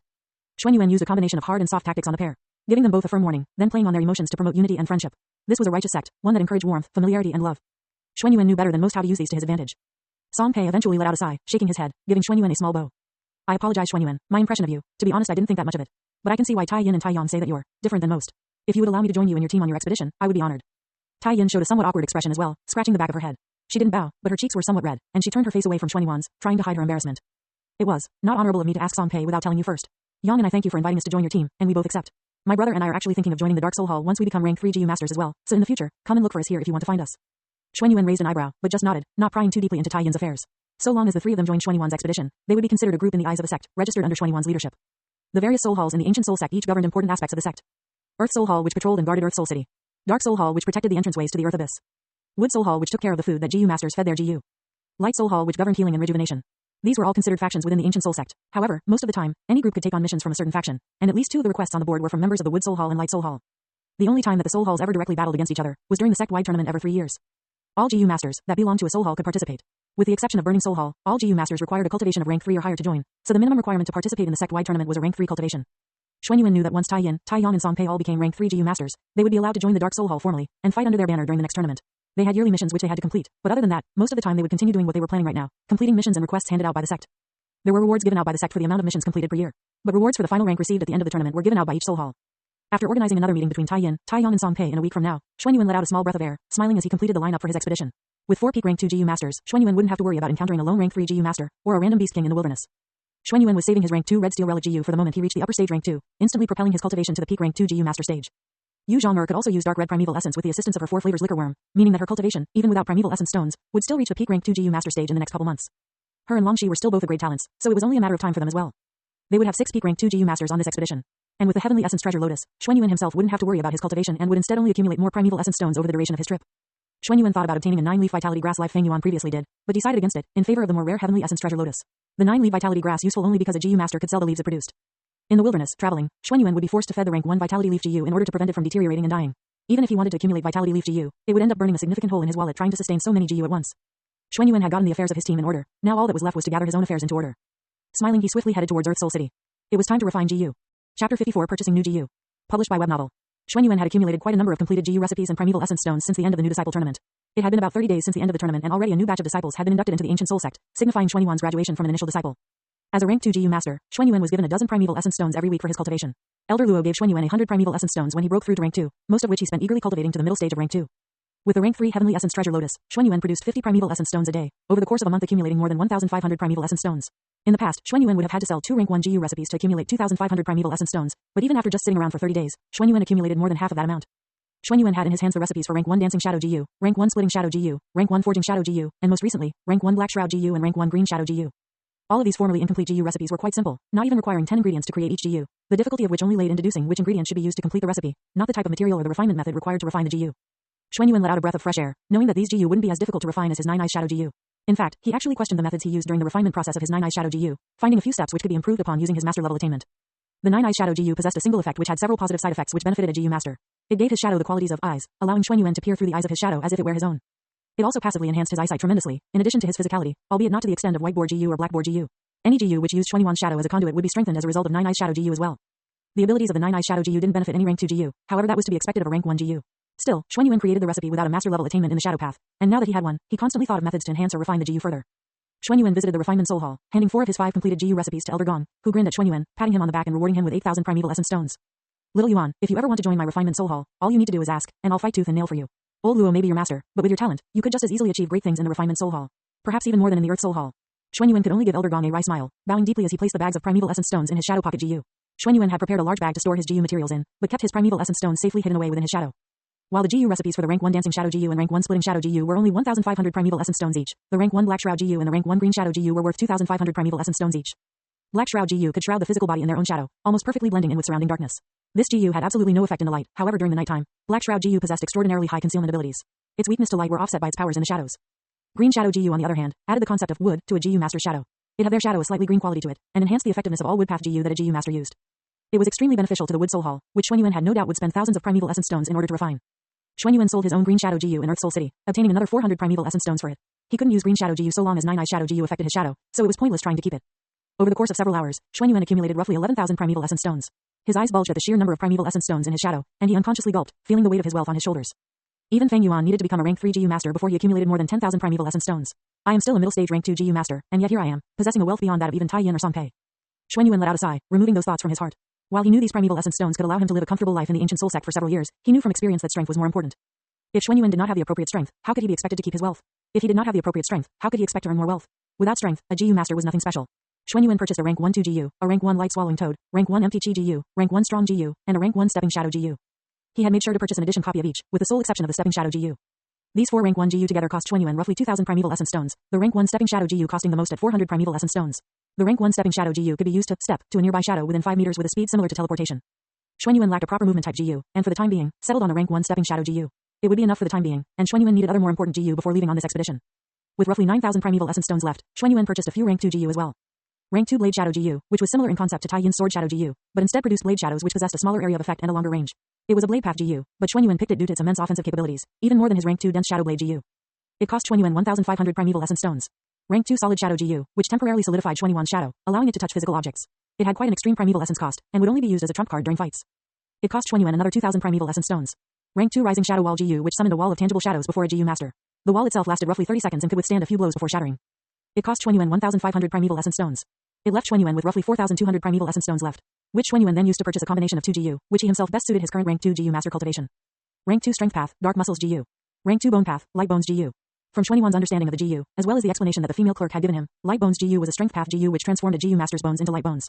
Light bones emitted faint motes of light which enhanced the strength of all light path GU that a GU master used. The motes of light were universal, capable of affecting a myriad number of different types of light GU, even ones with strange qualities like sanguine light GU and Evergarden light GU. While dark muscles GU transformed a GU master's muscles into dark muscles. Dark muscles increased the strength of a GU master's muscles to a point where their strength could overwhelm most at the same rank. It increased physical strength by a large margin, but still somewhat increased speed and endurance, albeit to a lesser extent. Dark muscles also had a slight resistance to corrosive effects such as acids and poisons, but could only increase it minutely, slowing down the effects not curing the underlying problem. Each GU was 2,000 primeval essence stones each, and dropped Xuanyuan's savings from 4,000 primeval essence stones, all the way down barely a dozen. Xuanyuan originally wanted to purchase a rank 2 shadow bones GU and a rank 2 shadow muscles GU, but his intuition spiked the moment he saw the light bones GU and the dark muscles GU. It didn't give him any insight into future refinements of either GU, but he subconsciously knew that these two would be better for him in the long run. Xuanyuan wanted to purchase a rank 3 spirit tree dwelling, which was similar to a rank 3 3-star cave, but when he saw the 10,000 primeval essence stone price tag placed beside it, he frowned, instantly forgetting about it. The rank 3 spirit tree dwelling was a unique house type GU which, when exposed to a GU master's primeval essence, grew and expanded to the size of a 4-story tall tree dwelling. The huge tree possessed an extremely large and thick canopy which could resist the wind and rain. It grew hundreds of vines from its branches, obscuring the tree itself from a distance. In addition, these vines produced flowers which emitted a sickly smelling scent, discouraging predators from coming too close. The bark of the spirit tree dwelling produced a type of sap which absorbed the scent, preventing it from entering the dwelling itself.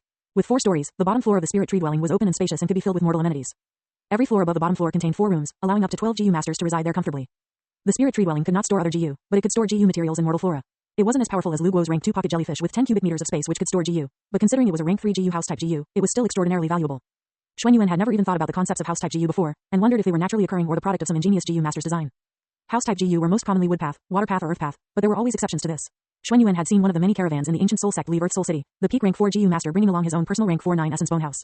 The 9 essence bone house could be unfolded to the size of an enormous circus tent. With hundreds of curved bone-like spurs and spikes sticking out, even most bird-type beasts couldn't land on it without being impaled by the GU. Xuanyuan looked down at his shadow wondering if it was possible to create a shadow path house-type GU. He didn't even know how regular house-type GU were created, so his intuition didn't spike even as he considered using an already existing GU. Suppressing all thoughts of the spirit tree-dwelling Xuanyuan returned to the ancient soul sect, almost a dozen new GU in hand. Glancing at his shadow stinger GU, Xuanyuan smiled, stroking its tail slightly. It's time for you to reach rank 2 little guy, he thought. Chapter 55 Two Shadows as One. Published by Web Novel. Returning to Elder Luo's residence, Xuanyuan entered the secondary GU refinement room, closing the door shut and informing the maids not to disturb him for 3 days. He prepared enough food and rations to sustain himself for up to 5 days and readied himself to refine GU. Using the pressure emitted by the rank 5 shadows as thought GU, Xuanyuan instantly refined all of the rank 1 and rank 2 GU that he had purchased. The effect of rank suppressed only worked on GU 2 levels or more lower than the shadows as thought GU, so even then Xuanyuan could refine rank 3 GU without much worry. It allowed him to save time and effort on refining GU, leaving him with both more primeval essence for cultivation and primeval essence stones for purchasing food to feed his GU. Shadows as thought GU was Xuanyuan's second greatest trump card. It immensely sped up his deductions and comprehensions, allowing him to work at the speed of a GU master multiple ranks higher than his current cultivation. Xuanyuan suspected that he possessed shadow otherworldly Dao marks, which possibly also sped up his grasp of the shadow path, but couldn't prove such a thing with his current cultivation. Dao marks that belong to a GU master strengthened the effects of a GU, but for whatever reason, his otherworldly Dao marks were not the same as those belonging to the 10 extreme physiques. Xuanyuan wanted to know what the difference between them was, or if it was just fate GU that suppressed these types of Dao marks. Smoothing out his breathing, Xuanyuan's mind became clear as he held onto his rank 1 shadow stinger GU in one hand, and his rank 1-2 GU in the other. A single rank 1-2 GU cost about 50 primeval essence stones, considering that it didn't possess any ability by itself. Its effects could only be used in tandem with another GU, enforcing the concept of a rule on that other GU. Rule path GU were strange in that each of them usually embodied extremely basic concepts such as strong, weak, straight, curved, big, small, round, square, or even numbers ranging from 1, all the way up to, theoretically, infinity. These GU influenced the effects of other GU, and with this GU, Xuanyuan wanted to refine his rank 1 shadow stinger GU into a rank 2 dual shadow stinger GU. It wasn't quite that simple, otherwise all GU would use rule path GU during their refinement, making it stronger, using strong GU, or the area of effect larger, with large GU. The shadow stinger GU was different in comparison to a fireball GU, a longsword GU, a wood charm GU, a liquor worm or even a earth communication eargrass. Actually, it is quite similar to an earth communication GU. A future refinement of the earth communication eargrass uses the rank 3-9 GU to refine it into a 9 communications eargrass GU, capable of hearing everything within 900 meters. My rank 1-9 eye shadow GU also uses the rank 1-9 GU in order to be refined. There were a seemingly infinite number of different GU, but if all GU could be refined this easily, GU masters wouldn't have so much trouble producing recipes and inheritances for their disciples in new generations. Using the GU Moonlight GU as an example, the Shadow Blade GU could produce a similar effect. However, Xuanyuan was sure that a rank 1 Shadow Blade GU had a much further range than a rank 1 Moonlight GU. Roughly 30 meters in comparison to 10 meters. However, the rank 1 Shadow Blade GU, even one used by a peak rank 1 GU master, could not cut off limbs or sever heads. The effects were significantly weaker offensively, although the increased range offset this decreased offensive power. The same could be said for the rank 1 Water Cutting GU, the rank 1 Sword Slash GU, the rank 1 Dark Slice GU and many more different GU. Focusing his attention on the small scorpion in his hands, Xuanyuan gently pushed the rank 1-2 GU into it, dividing his consciousness into 2, watching as each GU was sublimated into the other, creating a ball of dark wispy light. Xuanyuan frowned slightly, but the division in his consciousness wasn't anything new. When refining the 9-eyed shadow GU, Xuanyuan had to take into account more than a dozen different steps, materials numbering in the tens of dozens. Throwing in some primeval essence stones, Xuanyuan had to dip into his reserve stash, watching as more than 50 primeval essence stones merged with the glowing back of black light. His own primeval essence carefully nurtured the 2 GU, merging their essence under his command. The heavenly essence treasure lotus generating primeval essence almost as fast as Xuanyuan could use it up. With such a powerful primeval essence regeneration, Xuanyuan never had to worry about running out of primeval essence. His mind was free from distraction and eventually, the black wispy light faded, leaving Xuanyuan with a single GU left in his hands. Xuanyuan smiled, looking down at the shadowy scorpion with 2 stingers in his hand. The rank 2 GU looked at Xuanyuan nestling in his hand, finding a comfortable position before falling asleep. Returning the dual shadow stinger GU back to his aperture, Xuanyuan activated its ability, instantly feeling another appendage connected to his mind. The presence of an additional shadowy limb was strange enough as it was, but having 2 scorpion shadow stingers come out of the base of his spine made Xuanyuan feel somewhat like an bug with all the additional limbs. Xuanyuan could see that while the length and the power behind the rank 2 dual shadow stinger GU hadn't decreased, the primeval essence expenditure certainly had. In comparison to his rank 1 shadow stinger GU, the rank 2 dual shadow stinger GU had its expenditure increased by more than 10 times. For a normal GU master, it made it less viable in combat than its rank 1 version, but for Xuanyuan, primeval essence wasn't a problem, even without the heavenly essence treasure lotus. He could feel the rank 3 GU rapidly regenerate his primeval essence, so Xuanyuan just continued with his refinement, continuing on with his rank 1 shadow pocket GU. In the end, Xuanyuan had managed to refine his rank 1 shadow stinger GU into a rank 2 dual shadow stinger GU. His rank 1 shadow pocket GU into a rank 2 deep shadow pocket GU. And his rank 1 push GU into a rank 2 strong push GU. Xuanyuan attempted to refine his rank 1 shadow chi GU into a rank 2 shadow chi GU, but failed twice, leading to the destruction of his rank 1 shadow chi GU and his 2 rank 1 empty chi GU. Xuanyuan felt a backlash and spat out blood after that, feeling his primeval essence turn as he tried to bring it back under control. The shadow path GU master passed out minutes after, waking up more than 12 hours later, a pile of primeval essence stones gathered on the floor beside him. Letting out a loud groan, Xuanyuan could still feel the coppery taste of blood on his lips, wiping them before meditating and gathering his thoughts. He was a master in the shadow path, not the refinement path. Even if his attainment in the shadow path helped with the refinement of shadow path GU, it wasn't to the extent of a pure refinement path GU master. After examining the walls of his aperture, Xuanyuan was relieved to see that there wasn't any damage, and that his talent had remained intact. Taking a deep breath, Xuanyuan exhaled a breath of turbid air. I was fairly lucky just then. I managed to push the shadow chi out of my aperture before it exploded. I underestimated the power behind empty chi GU. I thought that it was a type of chi path storage GU, but in actuality, empty chi GU is a type of pure chi which can mimic different types of chi. After it has been filled up, that is when I should strike, completing the refinement process. Xuanyuan wrote all of this down in his notebooks, collection knowledge relating to different paths. Although it wasn't nearly to the same level of depth as his comprehension on the shadow path, it was still valuable knowledge. The chi path was especially mysterious, beyond just what he had seen Chi Si ancestor and Duke Long manipulate it. It was particularly compatible with other paths, similar to strength path or soul path or blood path, albeit at a basic level. GU of these three paths were commonly used to enhance other paths, transforming their strength into fire strength or lion strength, or their soul into dragon soul or ice soul, or using chi path GU to produce complementary chi to the GU that they used. Theoretically, the shadow path could also be used this way, but without a revolutionary GU immortal to lead the way in this front, it lagged behind other paths. Xuanyuan spent the rest of his day either eating or cultivating. His aperture walls were beginning to take on a more solid appearance, signifying how close he was to the upper stage of rank 2. Letting out a sigh, Xuanyuan opened his eyes and brought out his rank 1 9 eyes shadow GU. His vital GU, which was refined from a rank 1 shadow eyes GU, was perhaps the most precious thing in Xuanyuan's heart. It was a GU which had never existed before until he created the recipe for it. Needlessly complicated and powerful in its effects, Xuanyuan gazed at the blob of shadowy ink in his hands, watching as the liquid shadow coiled around his fingers, playing with them. The 9 eyes shadow GU looked up at Xuanyuan using his hand to wave at him, causing him to smile.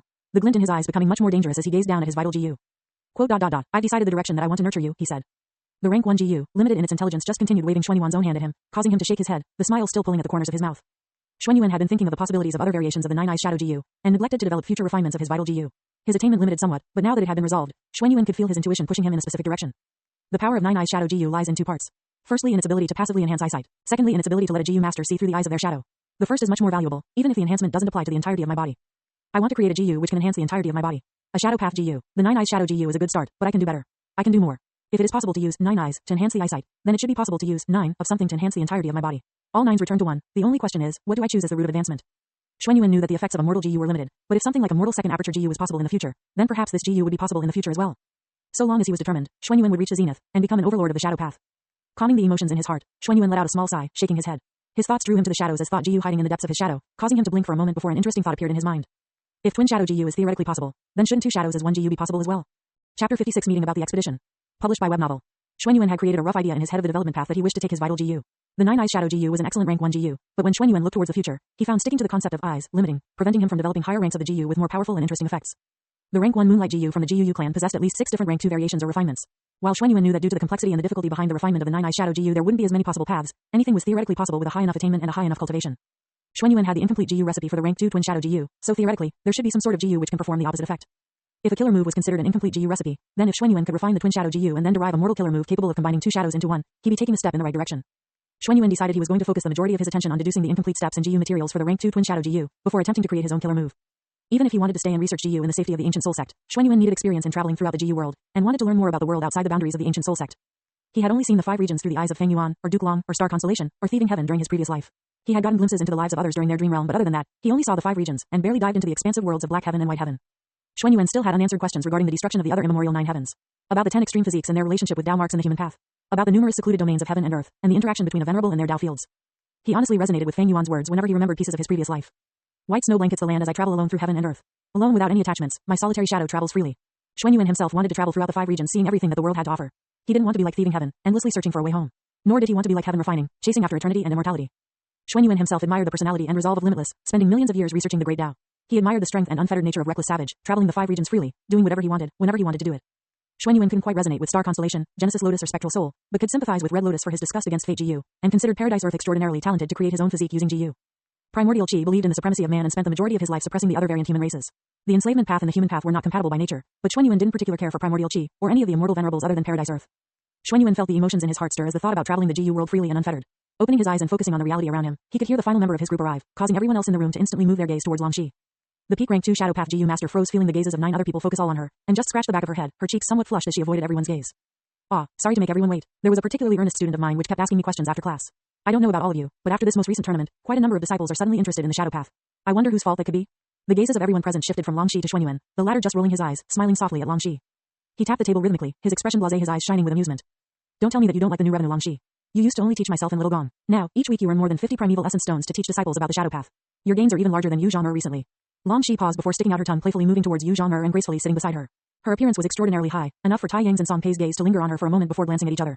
The 2 young men shared a look, nodding slightly. Xuanyuan didn't tell them that so many beautiful girls would be joining his expedition. Just based on appearances alone, Tai Yang and Song Pei silently thanked Xuanyuan for inviting them, getting a chance to get closer with so many beauties. Tai Yin glanced at her brother, rolling her eyes at him, her gaze lingering on Yu Zhang'er for a moment before moving back towards Xuanyuan. The otherworldly demon smiled before taking out a map from his rank 2 deep shadow pocket GU, unfurling it on the table in front of them. It was a map of the entire territory of the ancient soul sect, including the territories belonging to subsidiary sects and the various resource points which were littered all across the western regions of the central continent. Just on this map alone, there were dozens of tiny red dots, each representing a resource point that was under control of the sect. Blue dots represented subsidiary sects, while purple dots represented resource points which were owned by the ancient soul sect, but managed by a subsidiary sect. Various lines and pathways were scribbled all over the map, representing the major roads used by caravans to transport resources across the territory. Occasionally, the lines intersected, creating a green dot, a major city which was protected and governed by the ancient soul sect. Additionally, there were several black dots which were scattered across the map, which signified zones which should be avoided at all cost, representing a threat which required a rank 6 cultivation in order to be avoided. More often than not, it was some sort of beast king, or a resource point which adversely affected life, preventing it from flourishing there. Poison path resource points were the most common, but there were all kinds of resource points which could indirectly end their lives if they decided to wander through it. Everyone in the room gathered around the map, Song Pei raising an eyebrow as he gazed at the level of detail the map showed. He could see that on the back there was a significant amount of writing, which explained each of the various dots on the front of the map. This wasn't something that a rank 2 GU master should be in possession of, he thought. Xuan Yuan glanced at everyone, placing his finger on the white dot which represented the ancient soul sect. It takes 3 weeks from here to arrive at Windblade Mountain, assuming that he can take the main roads. From there it is 10 days to the Daydream Flame Forest, then another 3 weeks travel to Dream Garden City. If we stay in Dream Garden City for 2 weeks, then we are spending roughly 2.5 months in the first half of our journey. Using the Cold Night Desert, it will take 4 weeks to go from Dream Garden City to the Wondrous Milk River. Spending another 4 weeks of travel time, we will eventually reach the ancient verdant woods, using a total of 4.5 months of our total estimated trip time. From there, it is 3 weeks to the Twilight Mountains, and then another week back to the ancient soul sect. That is a total of 5.5 months, closer to 6.5, possibly 7 months if we spend a week to 10 days at each resource point. Each mission requires us to obtain a certain amount of GU materials, while the excess can either be sold in Earth Soul City or Dream Garden City. On average, a lone GU master can obtain roughly 100 primeval essence stones from a single one of these missions. This isn't assuming they have a Tacita flower or a pocket jellyfish GU like we do. I expect each of us to accumulate enough materials for each mission to pay out at least 1,000 primeval essence stones each, not including our excess gains. If anyone finds a GU, it is automatically theirs. There is no going against this rule. You are not expected to share your findings, but if you wish to exchange it for primeval essence stones or lend it for primeval essence stones, then it is at your discretion. If we encounter other GU masters belonging to the sect or subsidiary sects, remain on guard, even if you know them by name. I don't know if any of you have enemies within the sect, but I certainly have individuals who thoroughly dislike me. I will not trust anyone that is not currently in this room. Everyone else in the room nodded, even Song Pei and the Tai siblings. They all knew that Huo Jin did not like Xuan Yuan, even attempting to discredit him by ruining his reputation. While most members of the Golden Soul Hall were regular righteous path GU masters, there were, and always will be bad seeds which grow alongside good ones. Even with their cultivation, they could never be too careful while traveling outside the sect. If we encounter demonic GU masters, retreat to the safety of a larger group. While this is the territory of the ancient soul sect, we can never be too careful when it comes to our own lives. If you ever find yourself alone and facing off against another GU master, survive and make as much ruckus as possible. Others will try and assist you as soon as possible. Hope for the best, prepare for the worst. Everyone else nodded, before Yu Zhang placed her hand on the table, drawing the attention of everyone else in the room. What will happen if we kill a demonic path GU master? Who will receive their GU if they have any remaining? Xuan Yuan nodded, already preparing his answer for this question. If there are any GU remaining, they will be the spoils of the one who kills them. If 2 of us participate in the death of a GU master and it is impossible to tell who killed them, then it shall go to a third party, and the other 2 will attempt to purchase it off the other. The highest bid shall receive the GU, and pay the other with the amount that they won the bid with. If you do not have enough to pay, then you forfeit the right to the GU. Xuan Yuan's tone was serious and firm in this regard. Infighting led to jealousy and bloodshed. Xuan Yuan didn't want to have to waste his time settling disputes, and it was a common method used in groups such as these to determine who was in the right and who was in the wrong. Everyone nodded once more, but Tai Yin couldn't help but ask another question. What if we come across some sort of inheritance? The chances are low, but it is always possible. Xuan Yuan and everyone else in the room paused at the mention of an inheritance, glancing sideways at each other, causing Xuan Yuan to sigh, shaking his head. There should not be an unknown inheritance within the territory of the ancient soul sect. However, if we do encounter one, it will more than likely be the inheritance of a demonic path GU master. Most righteous path GU masters in the central continent leave their inheritances within sects, so finding one in the wild would mean that it belonged to someone who rejected the idea of sects. If we do find one, the person who finds it can lay first claim. They do not have to tell us what they find, but should be reminded that it is the inheritance of a demonic GU master. Their inheritances are never kind, nor are they usually easy. Tai Yin nodded at Xuan Yuan's words, but Yu Xiaolong spoke up. Shouldn't we inform the sect of our findings first if we encounter an inheritance?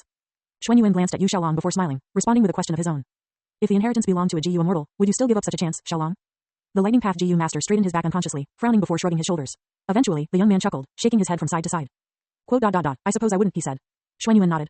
If there are any other questions, please let me know beforehand. If you have a storage type GU, please let us know so we can take into account how much space we need to ration in order to feed our GU. Song Pei has also agreed to let his rank 2 armored scale crocodile to pull Yu Zhang's rank 2 tree wagon GU. It can fit 5 people comfortably at night, so we will use it as our base while camping in the wilderness. Are there any other questions? Xuan Yuan sighed, seeing everyone raise their hands. There was only 10 days until they left the sect on their expedition. Reverend Insanity, White Shadow Demonic Venerable. Published by Web Novel. Chapter 57 Sun. You need to move quicker, little Yuan. Your footwork is excellent, yet the rest of your movements are messy and inefficient. I know that you have refined complementary body strengthening GU, but still your fists and kicks contain wasted potential. Xuan Yuan grunted, adjusting his posture and deflecting a punch from Elder Luo. The Space Path GU master had refined body strengthening GU starting from rank 2 and refined those GU all the way up until rank 5. Rank 2 contracting muscles GU, rank 3 star muscles GU, rank 4 galaxy muscles GU, then finally, rank 5 universe muscles GU. Rank 2 expanding bones GU, rank 3 swallowing bones GU, rank 4 gravity bones GU, then finally, rank 5 singularity bones GU. Unless a GU master used a cleansing muscles GU, or a purifying bones GU of an appropriate rank, they would be unable to change the nature of their bones or muscles again, only able to refine their initial GU to the next rank to increase their strength. Xuan Yuan used a rank 2 dark muscles GU and a rank 2 light bones GU, so his muscles and bones had been engraved with dark path and light path Dao marks. They were only mortal Dao marks, so Xuan Yuan didn't have to worry about spontaneous self-combustion, but neither of his body strengthening GU increased the effectiveness of his shadow path GU. Xuan Yuan had used his intuition as a master of the shadow path and picked these 2 GU, hoping to refine them in the future to a higher rank, but at his current attainment he was unable to deduce a potential refinement path. While dark muscles and light bones were strength path GU and bone path GU, they benefited dark path GU and light path GU, causing Xuan Yuan to think about how common it was within nature to find GU belonging to 2 different paths. Elder Luo just smiled, answering his disciple's question. The answer is not quite that simple, little Yuan. The answer you should be looking for is where can I find 2 different paths naturally occurring beside each other in nature? Then you will find your answer. Xuan Yuan tilted his head, retorting his master's words. Strength path materials can be found all over the 5 regions, while the bone path can be found in areas abundant in skeletons devoid of blood or souls. In fact, in areas with high amounts of blood path beasts or soul path beasts, bone path GU and bone path GU materials can be found in abundance. How then do other paths fit into this? Elder Luo just smiled, stroking his beard. The space path GU master shook his head, denying his disciple the satisfaction of an easy answer. Perhaps once you enter the blessed land of a GU immortal you will be able to see what I mean. Blessed lands are nurtured and raised carefully by each GU immortal, most often filled with empty open space or lifeless lakes and mountains. Those wood path GU immortals, or those enslavement path GU immortals are different of course. However, I suspect that someone like Immortal Song or Immortal Land would have extraordinarily unique blessed lands. Have you entered many blessed lands before, Master? Xuanyuan asked. Elder Luo shook his head, showing a wry smile. I have only ever entered 2 in my lifetime. One was Immortal Lang, our space path GU immortal. This was during my youth, slightly older than you are currently. It was my reward from the Earth Soul Hall during one of our Inter-Soul Hall tournaments. The other was when the previous elder of the Earth Soul Hall passed away. I was still only at the middle stage rank 5 at that point, but I was given a chance by Immortal Way to cultivate in his blessed land for a couple years. By the time I exited, I was at the peak of rank 5. Xuanyuan nodded, entranced by Luo Yu's words. What were they like? Big? Small? Like a forest? Or a lake? Or a mountain? Or a... Elder Luo raised his hand, causing Xuanyuan to stop. The Space Path GU Master shook his head, smiling at his disciple. I cannot speak on Elder Hui's blessed land, as I only spend my time cultivating inside. Immortal Lang's blessed land, on the other hand, was extraordinarily large, filled to the brim with countless space path resources. He had herds of floating space bison in his blessed land. They fed on the empty essence grass which grew on enormous floating islands, kept aloft using a rare mineral called ascending jades. They naturally float upwards but are naturally repelled by water and clouds. It never rained in the blessed land, and the life below was nurtured by all sorts of strange lakes and rivers. Wild space path GU could be found in abundance all over the blessed land, and this wasn't even taking into account the dozens of mountains and valleys which were littered across the landscape. Elder Luo showed a reminiscent expression, his gaze fondly looking back on his youth. Xuanyuan could see the expression on his face, and licked his lips, pausing for a moment before asking his master a serious question. Master, this may be forward of me, but, have you ever thought of becoming a GU immortal? Luo Yu snapped out of his trance, narrowing his eyes for a moment, before letting out a small sigh. The peak rank 5 GU master glanced at his disciple, but didn't show any outward change in his expression. Eventually, he smiled, nodding as he tilted his head to look at Xuanyuan. Of course I have. If I can become a GU immortal, then it will grant me benefits and strength beyond anything that which most GU masters can comprehend. If my attainment and grasp of the space path was just slightly higher, I believe I could refine an immortal GU during my immortal ascension. The only problem is, little Yuan, is that my vital GU is only rank 4, while all the other GU in my possession are rank 5. If my vital GU was rank 5, then I would be willing to attempt immortal ascension. Xuanyuan frowned for a moment, glancing at his master's stomach for a moment. He remembering him telling him about his vital GU, and that it was the secret behind his strength in spatial cracking. Spatial cracking revealed gaps in space, and was perhaps the most useful at entering sealed spaces safely in comparison to spatial severing or spatial piercing. Creating cracks were slower in comparison to severing or piercing, but creating cracks in the correct spot could eventually shatter an entire space completely, without the people inside even knowing about it. It was a much more precise method of spatial manipulation using GU, and required both patience and a comprehensive grasp on the space path. Master, your vital GU, it was a rank 4 hammer fisher shark, right? Elder Luo nodded, bringing the GU out of his primeval essence C. The rank 4 hammer fisher shark was huge, even by GU master standards. The rank 5 river swallowing toad that Feng Yuan had previously dealt with was the size of a small hill, and was capable of swallowing enough water to flood a small region. The rank 4 hammer fisher shark was roughly the same size as a 100-foot yacht in terms of length and width. It was capable of swimming through the air and attacking GU masters with its physical size and strength alone, but its true capabilities laid within its ability to fisher space.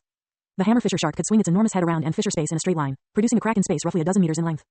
The crack, while long, was almost imperceptible to most GU masters. If it hit someone, naturally they too would be cut in half along the cracked space. The hammer fisher shark was a hammer. It produced a powerful blow capable of cracking space open, and wasn't like other GU which usually just remained in the aperture during combat. The hammer fisher shark was capable of fighting alongside Luo Yu, just like the river swallowing toad. Its size and speed were remarkable, and it could fly too as a space path GU. Xuanyuan tilted his head to the side, gazing up at the enormous rank 4 GU swimming in the air above him. The hammer fisher shark. It needs a rank 5 hammer GU of some kind in order to be refined, correct? Hammer GU was a rank 5 GU belonging to the weapon path. While the weapon path was founded by Che Wei, a GU immortal from the heavenly court, weapon path GU still existed throughout the 5 regions. While the soul path was founded by spectral soul, it was still possible to find soul path GU scattered throughout the 5 regions before the La. Elder Luo nodded, albeit while showing a strained expression. There are many kinds of rank 5 hammer GU. Even in the sect I know that there are at least 3 rank 5 hammer GU. However, I am stubborn. I do not want them and desire a specific rank 5 hammer GU to refine my rank 4 hammer fisher shark with. There are that many different kinds of rank 5 variations of the hammer fisher shark, Xuanyuan exclaimed. Elder Luo nodded, explaining the GU. I have spent more than a decade deducing and refining various hammer sharks to rank 4, producing numerous iterations of the GU, some capable of enhancing the range of its spatial fissure, others the width of the spatial fissure itself. Some have even been refined into GU that I had never even considered possible before, like a rank 3 hammer fisher shark being refined into a rank 4 blood piercing shark, or a rank 4 hammer fisher shark being refined into a rank 5 thought jaws shark. If there was such thing as a shark path in this world, I think I would be closest to creating it. In the end, I want my hammer fisher shark to be refined into something capable of still fighting alongside me at rank 5, or even rank 6. Enhancing the abilities of a GU is inconsequential. Even if my rank 5 hammer fisher shark can only cut through a few meters worth of space, the strength of a rank 5 GU will still exceed that of a rank 4. What I desire, Xuanyuan, is a rank 5 cracking jaws shark. Xuanyuan's eyes widened, hearing the intensity behind his master's words. Even though he and his master had had heart-to-heart conversations about the righteous path and the nature of man, discussing philosophy wasn't as personal and shouting out one's desire. The earnest expression on his master's face, the fiery passion behind his eyes, the resolve contained within his words. All of it was familiar to Xuanyuan. Luo Yu had his own dreams and desires, his own goals and wants. Even if they affected his potential in the long run, Xuanyuan would still probably try his best to obtain the second aperture GU before undergoing the mortal ascension. Why? Because he desired strength and did not want to be limited to just a single path. Xuanyuan wanted to know everything there was to know about GU, and Dao marks and attainment, and in order to do that, he would do whatever it took to get there. I can kill others, others can naturally come to kill me, this is nothing, he thought. Xuanyuan didn't reject the strength of the righteous path, knowing the value in relationships and the power of emotions. Xuanyuan didn't reject the benefits of the demonic path, knowing that morals and ethics only restrain the self, preventing him from seeing the bigger picture. He walked his own path, like many others did before him, towards his own goal, towards his own future. Quote, This is my own, and insignificant characters, Xuanyuan's perseverance, he muttered, mimicking the line he had repeated over and over again in his mind. Seeing his master, with his own goals and his own desires, Xuanyuan only solidified the resolve he had in his heart. Giving his master a deep bow, Xuanyuan just smiled, giving his master an honest smile. Just as you have helped me, master, I will do whatever it takes to help you achieve your own goal. I desire to become venerable, a rank 5 cracking jaws shark should be nothing in comparison, right? Luo Yu's eyes widened, his heart growing several sizes, feeling the emotions in Xuanyuan's words. He unconsciously nodded, patting Xuanyuan on the shoulder, shaking his head, the smile on his face unable to hide itself. Quote, You are more than I ever could have hoped for, little Yuan. Luo Yu wanted to help Xuanyuan flourish from the very depths of his heart, a combination of his morality and ethics, and the familial spirit given him by the sect, nurtured over many years of hard work. He thought of Xuan Yuan as his own son, in every way other than blood. Xuan Yuan felt as though he could better understand his master, and in doing, Luo Yu felt closer to Xuan Yuan than ever before. As such, Xuan Yuan wanted to help him achieve his own goal, of creating the Ji Yu which resided in his heart. The last time Luo Yu shed tears was during a feud between the ancient soul sect and a hidden demonic sect directly on the border between the western desert and the central continent. Several of his close friends had died that day, leaving only him and Hu Yin as the only ones still alive from their initial group. Two had become elders, while the rest were buried, their existence carried on within the hearts and minds of their friends. The emotions in his heart bubbled up like spring water, unable to be contained to just his face, and spilled over into the outside world. Despite his unsightly appearance, he couldn't be happier, feeling the warmth of sun for the first time ever in his life. His own human chi increasing even further unbeknownst to him, or anyone else around him. Reverend Insanity, White Shadow Demonic Venerable. Published by web novel. Chapter 58 Departure.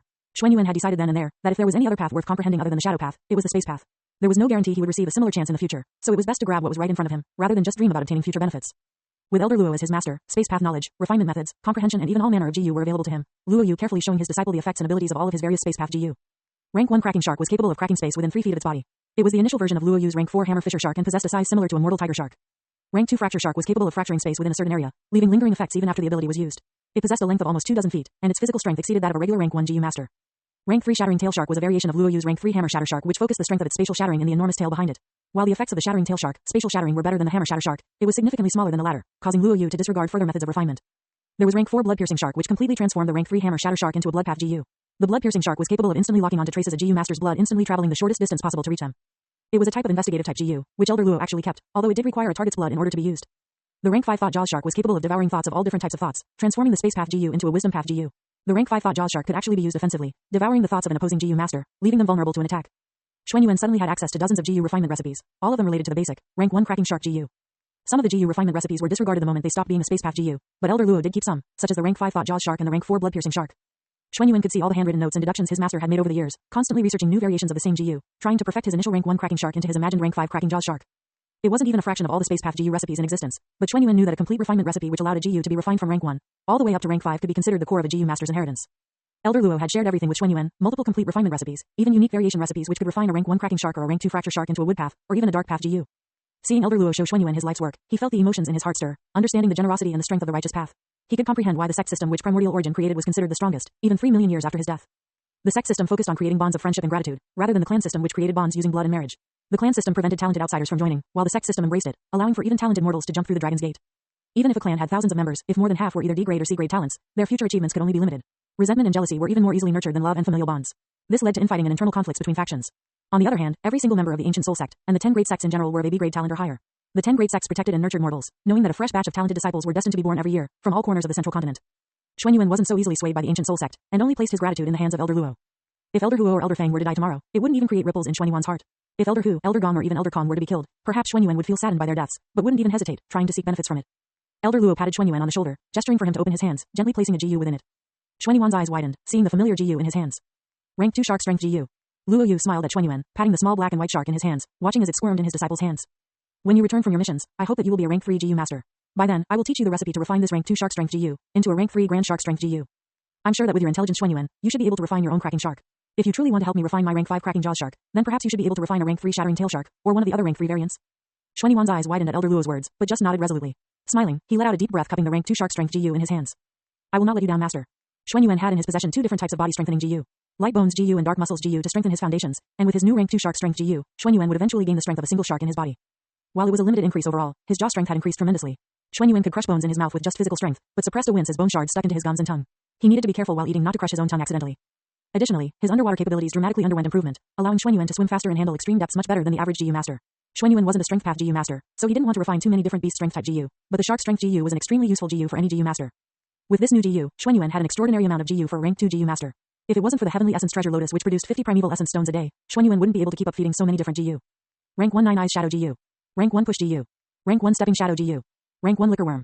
Rank 2 dual shadow stinger Ji Yu. Rank 2 deep shadow pocket Ji Yu. Rank 2 light bones Ji Yu. Rank 2 dark muscles Ji Yu. Rank 2 dense shadow blade Ji Yu. Rank 2 bright red light Ji Yu. Rank 2 thick space Ji Yu. Rank 2 solid shadow Ji Yu. Rank 2 blade shadow Ji Yu. Rank 2 rising shadow wall Ji Yu. Rank 2 shark strength Ji Yu. The rank 2 red steel relic Ji Yu. And the rank 3 heavenly essence treasure lotus. Xuan Yuan had sold his rank 1 cloud essence Ji Yu, rank 1 silhouette strings, and his rank 1 formless shadow Ji Yu. None of the Ji Yu benefiting him in the short term. He had spent his spare time refining green shadow Ji Yu, selling them in order to obtain more primeval essence stones in the short term. These primeval essence stones would be used to purchase food for his Ji Yu, stored within his deep shadow pocket Ji Yu. He wanted to purchase enough to last for more than 6 months in Earth Soul City, then purchase more food to last another 6 months in Dream Garden City. The others in the expedition were also purchasing large amounts of food for their Ji Yu, but none of them had as many Ji Yu as Xuan Yuan did, who had more than a dozen different Ji Yu as a rank 2 Ji Yu master. While the heavenly essence treasure lotus ate ambient primeval energy, and the nine-eyes shadow GU ate at the shadows of mortal fruit which were easy enough, the others required things such as liquor, ores, unique leaves and flowers, and even the dual shadow stinger GU required half a dozen scorpions to eat every 7 days. Xuanyuan was thankful that he hadn't properly contracted the rank 5 shadows as thought GU, lest his expenditure skyrocket, forcing him to purchase some rare and exotic GU material as food. There were plenty of GU which Xuanyuan considered purchasing, but restrained himself, not being able to store too many more materials within his deep shadow pocket. While Yu Xiaolong, Jia Yufei and Li Xiaoer were all forced to store their goose food in Lu Guo's pocket jellyfish, the remaining 5 members of the party all kept their food safe in their own storage type GU. Xuanyuan was sure that Tai Yin and Tai Yang shared a storage GU, while Longxi and Yu Zhong'er shared once as well. Yu Zhong'er had her rank 2 tree wagon GU, so he supposed Longxi also had some sort of dark path or shadow path storage type GU. His party had an excess in offensive type GU masters, having only Lu Guo as a support type GU master, and Song Pei as a scout type GU master. Li Xiaoer was an offensive type GU master who focused on speed, still fitting into the characteristics of an offensive type GU master. Both Longxi and Yu Zhong'er both possessed offensive capabilities, and while Xuanyuan hadn't seen their GU personally, he knew from their discussions that Longxi fought in close quarters, while Yu Zhong'er launched offensive ranged attacks. Xuanyuan himself favored ranged methods, but with his 3 new body strengthening type GU, he was much more dangerous in close quarters than he was in the tournament. Xuanyuan couldn't be sure if any of the others had a rank 2 GU which enhanced their physical capabilities, but none of the others could beat Li Xiaoer in a foot race or a contest of strength, and Xuanyuan knew that she had only used rank 1 rabbit strength GU to enhance herself. Eventually, 10 days passed, and everyone in Xuanyuan's group gathered at the north entrance of Earth Soul City before the crack of dawn. Even despite how early it was, shopkeepers, travelers, guards and GU masters exited and entered the city constantly, some even wearing clothing from the western desert, symbolizing their origins and how far they had traveled just to come here. Glancing at his 9 other group members, Xuanyuan's gaze lingered on each of them, noticing that his height had increased again after using the rank 2 shark strength GU. He was already the tallest amongst everyone his age, but even then he was almost pushing 200 centimeters. He wasn't quite an upper stage rank 2 GU master quite yet, but before he estimated that before he reached Dream Garden City, his cultivation would match that of Tai Yin and the others. While it wasn't quite evident on the faces of Song Pei and the Tai siblings, everyone else, including Longxi and Yu Zhong'er all smiled, eager to make some primeval essence stones. Not everyone had the backing of an elder, and even then, most were not willing to break the sect rules like Elder Tai and Elder Song were. Nodding at Song Pei to command his armored scale crocodile to march, 9 rank 2 GU masters begun their mission to collect resources for the sect, hoping to obtain a windfall of primeval essence stones upon their return. While one just wanted to see what the GU world had to offer, outside the boundaries of the ancient soul sect. Chapter 59 I hate it when you get all philosophical with me. Published by Web Novel. Spending 3 weeks on the road to reach Windblade Mountain was a generous estimate in Xuanyuan's heart. In total, Xuanyuan's group took 21 days just to arrive at a point where they could see Windblade Mountain.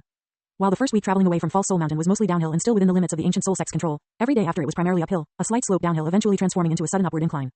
At this point, Xuanyuan had managed to refine his shark strength GU and managed to obtain half the strength of shark, increasing his endurance and physical strength immensely.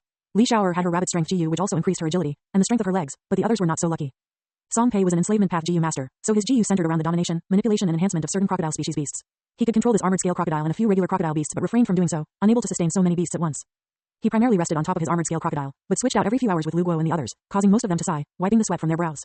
Yu Zhong'er and Longxi were used to this sort of mission by now, but most of the time the pair traveled to resource points containing either light path, dark path or shadow path GU materials. Whatever they didn't hand into the sect could be used for themselves, nurturing and refining their own GU. While they too were covered in sweat like the others, they didn't seem fazed by it and let their junior brothers and sisters rest more often than they did. Xuanyuan suspected that they had used some sort of rank 1 beast strength type GU, and offered to lend them his rank 2 shark strength GU once he was finished with it, but the pair refused, Longxi explaining her decision to Xuanyuan. Little Yuan, shark strength GU is neither suitable for myself or Zhong'er. Both of us have used a rank 1 cat strength GU to enhance ourselves. We cannot use other beast strength type GU so easily considering neither of us are strength path GU masters. Unless you have a recipe to refine a cat strength GU into a panther strength GU, or a leopard strength GU, neither of us will accept. Or the GU itself, I'm guessing, he asked. Longxi nodded, causing Xuanyuan to frown before asking the others if they needed the same thing. Yu Xiaolong desired a rank 2 rhinoceros strength GU, while Lu Guo wanted to obtain a rank 2 eagle strength GU. Lu Guo said that he would settle for a rank 1 swallow strength GU, signifying his desire for bird beast strength type GU. Jia Yufei wanted a rank 1 deer strength GU or a rank 2 gazelle strength GU, while Li Xiaoer wanted to use a method of refining her rabbit strength GU into a vanishing rabbit GU, enhancing her speed even further. Li Xiaoer also wanted to obtain octopus strength GU, but didn't say why, causing Xuanyuan to raise an eyebrow. Tai Yin and Tai Yang both just shook their heads indicating that they had already used a GU to gain the strength of a beast. They didn't say what type of beast it was, but considering that they weren't any better than Longxi or Li Xiaoer, it must have been a rank 1 GU. They had to be careful and not use too many different GU to enhance their strength directly. Too many strength path GU could harm their foundations, affecting their probability of success during the mortal ascension. Too many mortal Dao marks could influence the end outcome in the event of a success. While it was already a 1 in a million chance of succeeding during the mortal ascension, GU immortals could only receive so many different types of Dao marks before the chances of self-combustion rose significantly, affecting them even after they became GU immortals. Xuanyuan hadn't thought too hard about what type of beast strength GU he should use, but when his master gifted him his old shark strength GU, he instantly took it. Shark strength GU was extraordinarily rare in the ancient soul sect, a region filled with earth path Dao marks. Beasts, especially aquatic ones, were not naturally found so close to the western desert, where the environment was so harsh it affected the ability of life to flourish there. Sharks were apex predators like lions, tigers, bears and crocodiles. Their physical strength was immense, and even mortal sharks were capable of killing GU masters, especially if they were unused to fighting in the water. Xuanyuan felt closer to the shark strength GU, knowing he had suddenly been exposed to dozens of different recipes revolving around the cracking shark. He was unable to comment on his master's preference to fight alongside his rank 4 hammerfisher shark, but his dedication to creating a rank 5 cracking jaws shark was enough for him to draw parallels between his own desire to create an extreme physique. While his goal was significantly more lofty and the possibility of success was significantly lower, Xuanyuan did not care, examining each GU recipe until he found 2 which resonated with him. Rank 3 verdant reef shark, and rank 3 dark bite shark. The rank 3 verdant reef shark was a wood path support type GU which could be used to store flora and other wood path GU. Ingredients and GU could be placed within the jaws of the verdant reef shark, and under its influence would not wither, die or run away, even if they were wild GU. It was limited considered it could only store things related to the wood path, but it only required to be fed at 10 kilograms of sunflower seeds every 30 days. It was relatively easy to feed, even compared to some rank 2 GU. The rank 3 dark bite shark on the other hand, was a ranged GU which could only be used in shadows or in darkness. The GU swam through darkness before rising up beneath a target, crushing them between the jaws of an enormous shark made from darkness. Darkness was not like shadows which were intangible. Dark path GU could interact with both the physical world and shadows, which is why so many GU masters thought darkness and shadows were one and the same. Considering the difficulty of having to differentiate why the dark path and the shadow path were two separate things, it was no wonder why it had no proper systems of GU centered around it. The soul path had always existed, even before Fate GU was damaged. However, only after Red Lotus Demonic Venerable had used Love GU to damage Fate GU, were souls capable of resisting the pull from the door of life and death. Zombies, ghosts and wraiths now wandered the 5 regions freely, capable of living far beyond their natural lifespans. The soul path had always existed, but Spectral Soul revolutionized entire systems of soul path GU, allowing for regular GU masters to use his comprehensions and develop their own methods of nurturing and refining soul path GU. Xuanyuan wanted to do the same for the shadow path. Eventually, after a week of traveling, Song Pei found a wild grass blade GU, lingering near their campsite. It was a rank 1 wood path GU, but the young man just sighed, mentioning it to the group before offering it up. I do not require a grass blade GU. If anyone wishes to purchase it, speak before we reach Dream Garden City, otherwise I will sell it for primeval essence stones. No one required the GU, so Song Pei could only spend a couple days refining the GU, imbuing his will into it before collecting some wild grasses to feed it. Xuanyuan was surprised at how easily they had found a GU in the wild, but then remembered how many spirit springs the ancient soul sect had in the vicinity of False Soul Mountain. Spirit springs relied on heaven chi and earth chi in order to produce primeval essence stones and primeval energy, making it easier for GU to form. Considering that the ancient soul sect was built upon False Soul Mountain, which contained entrances to the earth abyss, gathering earth chi from earth veins was of no consequence. Heaven veins were more difficult to obtain, but considering the ancient soul sect's connections to the heavenly court and the other 10 great sects, Xuanyuan didn't doubt that they had a method to create or move heaven veins or earth veins. While they getting closer and closer to Windblade Mountain every day, Xuanyuan noticed that morale in the others were certainly high after Song Pei obtained his grass blade GU. It was a relatively common GU, but it could still be sold for 100 primeval essence stones. If this was what they could obtain while just wandering across the central continent, how many materials, and more importantly, how many GU could they find as they traveled closer and closer towards Windblade Mountain? Opening up his notebook, Xuanyuan chronicled some of his deductions relating to the Twin Shadow GU, sighing as he examined the recipe in front of him. There was only about 40% of the Twin Shadow GU recipe left in the ancient soul sect. Using my master level attainment in shadows as thought GU, I have deduced roughly 60% of the recipe, and that is after only focusing my attention on this single GU. I have already deduced that it requires over 100 materials, spanning more than a dozen different paths. It uses rank 2 GU in order to be refined, in addition to rank 1 Silver Light GU and rank 1 Golden Light GU. It also requires rank 1 Dark Moon GU and rank 1 Black Gold GU. All of these GU are rare, even in Earth Soul City. Their rank is the only thing which assures me I can get my hands on it, despite the primeval essence stone cost. Once the recipe is complete, I will need to test it to ensure that a Twin Shadow GU is capable of being refined. It should be a one-time use GU, closer to Guts GU or Wolf Soul GU. It was significantly harder to refine than either of those two GU, but it only affirmed Xuanyuan's suspicions of the GU. Twin Shadow GU should be an extremely valuable GU as a Shadow Path GU master. The Soul Path had Guts GU to strengthen a GU master's soul, but Xuanyuan wasn't sure if a similar GU existed for the Shadow Path. However, if the Twin Shadow GU worked the way he thought it did, it would have even more potential than his Nine Eyes Shadow GU. He hadn't forgotten about his theories comparing the human body to a killer move, but without a comprehension of the human path, Xuanyuan was incapable of furthering this train of thought. Letting out a sigh, he attracted the attention of Jia Yufei, who was treading up the hill beside him, sweat and dust covering her face and clothes. The beautiful crimson-haired girl peered at her tall friend, tilting her head to the side cutely to better look at his face. Is something the matter, Xuanyuan? You getting tired already? The girl's tone was envious, knowing that he had a rank 2 shark strength GU in his possession. She could see that Xuanyuan didn't appear phased, even after spending the most time out of everyone walking, knowing that his shark strength GU allowed him to possess immense endurance. Some sharks were capable of swimming up to 80 kilometers in a single day, so endurance was one of their strong points. Xuanyuan smiled, knowing she was trying to get a rise out of him. I am fine, Yufei. I was just thinking about refining GU. Elder Luo has given me the recipe to create my own rank 1 cracking shark, and expects me to create one before I return to the sect. Jia Yufei raised an eyebrow. He expects you to obtain your own ingredients and everything? Isn't that kind of irresponsible as a master? I thought he would teach you how to refine at each step of the way, reducing your mistakes and increasing the probability of success. Xuanyuan chuckled, shaking his head. Master isn't like that. He would teach me everything I need to know beforehand, and then allow me to refine it for myself. It will allow me to draw my own insights and conclusions in the event of my failure, and increase confidence in myself when I succeed. I doesn't want me to limit my imagination when I am refining GU or deducing GU recipes. So long as I have a dream in my heart, I will walk towards it with every fiber of my being. Jia Yufei gazed at the earnest expression on Xuanyuan's face, letting out a small hum before nodding. Quote, I hate it when you get all philosophical with me, she said. Xuanyuan chuckled, shaking his head from side to side. Chapter 60 Let's Have a Friendly Wager? Published by Web Novel. Xuanyuan and the others continued traveling all the way until they reached the site of their first mission. Windblade Mountain was a named mountain in the western regions of the central continent, containing tall peaks and sharp ridges. The area was a few hundred square kilometers in size, but none of the nearby mountains were as tall or prominent as Windblade Mountain. Supposedly, it was the site of a famous battle between a rank 7 Metal Path GU Immortal and a rank 7 Blade Path GU Immortal. The result of their battle changed the very landscape, imbuing it with Metal Path and Blade Path Dow marks, transforming it gradually till it eventually became a resource point. This was during Thieving Heaven's era, so even considering that it must have taken several tens of thousands of years for the Dow marks to transform, gradually becoming non-conflicting, and eventually compatible with one another. The soil beneath Windblade Mountain transformed into silver essence soil, capable of nurturing numerous Metal Path GU materials. Bladeless bamboo grew in abundance, and flowers bearing sharp, almost metallic petals could be found in secluded areas, hidden in crevices and cracks in the rock. Rare ores and minerals were constantly mined here by mortals. Green ripple bronze and silent silver capable of refining numerous Metal Path GU. Shifting flower steel and radiant blade gold capable of refining numerous Blade Path GU. Windblade Mountain was managed by the ancient Soul Sect, and they possessed a tributary at the base of the mountain, forming a small city, roughly 1/10 the size of Earth Soul City. No one other than the supreme elders of the ancient Soul Sect knew this, but Immortal Tang, the rank 6 Metal Path GU Immortal belonging to the ancient Soul Sect, used Windblade Mountain as his own personal fiefdom, using the naturally produced GU and GU materials to progress his own blessed land. While regular GU masters could still forage and nurture GU materials in Windblade Mountain, more than 80% of it was considered off-limits, too dangerous for mortals to explore. Ancient Soul Sect GU masters enforced this rule, preventing anyone from straying past into Immortal Tang's blessed land. This was the advantage of the righteous path, although the vast number of GU masters in Windblade Town did not know this fact. Xuanyuan and the others entered Windblade Town, settling into their first night, gathering in the dining hall of the inn that they were staying at. It was currently summer, so the nights were short and the days were long. The heat allowed mortals to venture out even after dark, and there were plenty of festivities celebrating the new year, even weeks after the summer solstice. The inn itself was quite vibrant and lively, and the other customers were equally as boisterous as drunken men and women could be, singing and dancing in time with music and song. Lu Guo and Yu Xiaolong seemed to clap and cheer along with the mortal men and women, being raised by parents who were also raised as mortals. The girls kept to themselves, but chatted amongst each other loudly, smiling and giggling like everyone else.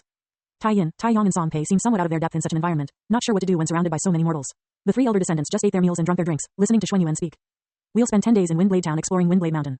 I think for simplicity's sake we should spend 5 days collecting GU materials as a group and then split up into smaller groups expanding our search area. We'll be spending most of our time on the mountain itself, so before we leave for Daydream Fire Forest, we'll have to replenish our food and water. Song Pei glanced at Xuan Yuan before speaking to the rest of the group. I've been to Windblade Mountain before, so I wanted to ask if it is alright if I lead the group for the next couple days. I know that Xuan Yuan is the group leader, but while we are in Windblade Mountain, I wanted to know if anyone had any complaints if I put my name forward. Xuan Yuan shook his head, knowing that it would give him more time for his own personal exploration if Song Pei led for a few days. Tai Yin and Tai Yong naturally had no problems with it, neither did any of the other disciples from their batch. Long Shi and Yu Zhang'er were both experienced in these kinds of missions, and knew that they had Xuan Yuan's ear when it came to the decision-making. They wanted to go on these chain resource missions more often, but with just the two of them, it was difficult logistically. Now with 8 more people, things became much more flexible, and they could carry more resources and GU materials vast distances without having to worry about primeval essence stones or food for their GU. They wanted this group to work, perhaps even more than Lu Guo or Xuan Yuan. The two girls nodded, causing Song Pei to smile, nodding his head vigorously. The enslavement path GU master seemed quite weak to alcohol, and smacked his chest loudly, imitating the drunk mortals around him. Place your trust in me, and we shall make plenty of primeval essence stones, that I promise. The grin on his face caused the girls to roll their eyes and giggle, while Lu Guo and Yu Xiaolong clapped at his manliness. Tai Yin scoffed but still smiled before noticing Xuan Yuan still scribbling away in his notebook. The sword path GU master raised an eyebrow before peering from across the table, leaning over to read Xuan Yuan's book. Her eyes widened and her mouth dropped as she read the words on the previous page. Recipe for the refinement of a rank 2 fracture shark into a rank 3 dark bite shark. 3 kilograms of night essence shark bones, rank 2 black jaws GU, rank 2 swallowing night toad, rank 2 shadow swimming GU, the petals of a twilight abyss flower, and the heart of a shark type beast king. What the hell, Xuan Yuan? Her words were quiet, but still attracted the attention of everyone at the table. The shadow path GU master just continued scribbling away before pausing, noticing that everyone else at the table had stopped chatting and was no looking at him strangely. Taking a nonchalant sip from his drink, he peered at his friends, tempted to slurp loudly to break the silence. In the end he just blinked, breaking the silence himself. What were we talking about, sorry? Tai Yin slammed her jug on the table, pointing to the notebook in Xuan Yuan's hands. Her eyes gleamed with delight as she tried to reach it only to see it fall back into Xuan Yuan's shadow. Hey, what's the big idea? Xuan Yuan shouted. The others at the table just looked at Xuan Yuan strangely, but Yu Zhang'er asked him a question. Was that the recipe for a rank 3 that you were working on, Xuan Yuan? Xuan Yuan blinked again, but nodded, pushing Tai Yin away from his shadow. The girl was poking it, trying to see if she could reach inside and grab the notebook in question. Quote ... Maybe, he turned to the side, avoiding their gazes. He sipped on his drink again, noticing that everyone had leaned in further, their gazes piercing and hungry. Jia Yufei just smiled at Xuan Yuan sweetly, fluttering her eyes at him, tapping her fingers on the table. Little Yuan, when we were traveling towards Windblade Mountain, you said that Elder Luo had given you the task of refining a rank 1 cracking shark before you returned to the ancient soul sect. Would I be correct in saying that Elder Luo also gave you the refinement recipe for this rank 3 dark bite shark? Her expression was full of sunshine and smiles, while her tone was sinister and menacing. Quote ... Maybe, he replied. Tai Yin stood up in her seat, pointed at Xuan Yuan, her cheeks slightly flushed red. Aha, so Elder Luo isn't as innocent as Father or Elder Song either. Giving away GU recipes is even more valuable than the GU itself, so Elder Luo broke the rules and resorted to nepotism just like Father did. The others looked at Xuan Yuan strangely, seeing him as calm and collected as he usually was. Tai Yin hesitated, but saw Xuan Yuan nod, tapping the table as well.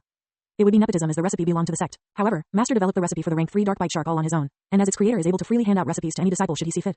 Other than Master and myself, there shouldn't be anyone in the 5 regions in possession of the rank 3 dark bite shark. My master, or Elder Luo, has spent the better part of his 2 decades as a rank 5 GU master. He has spent those 2 decades refining a single GU, over and over again, creating variations and new GU recipes for it.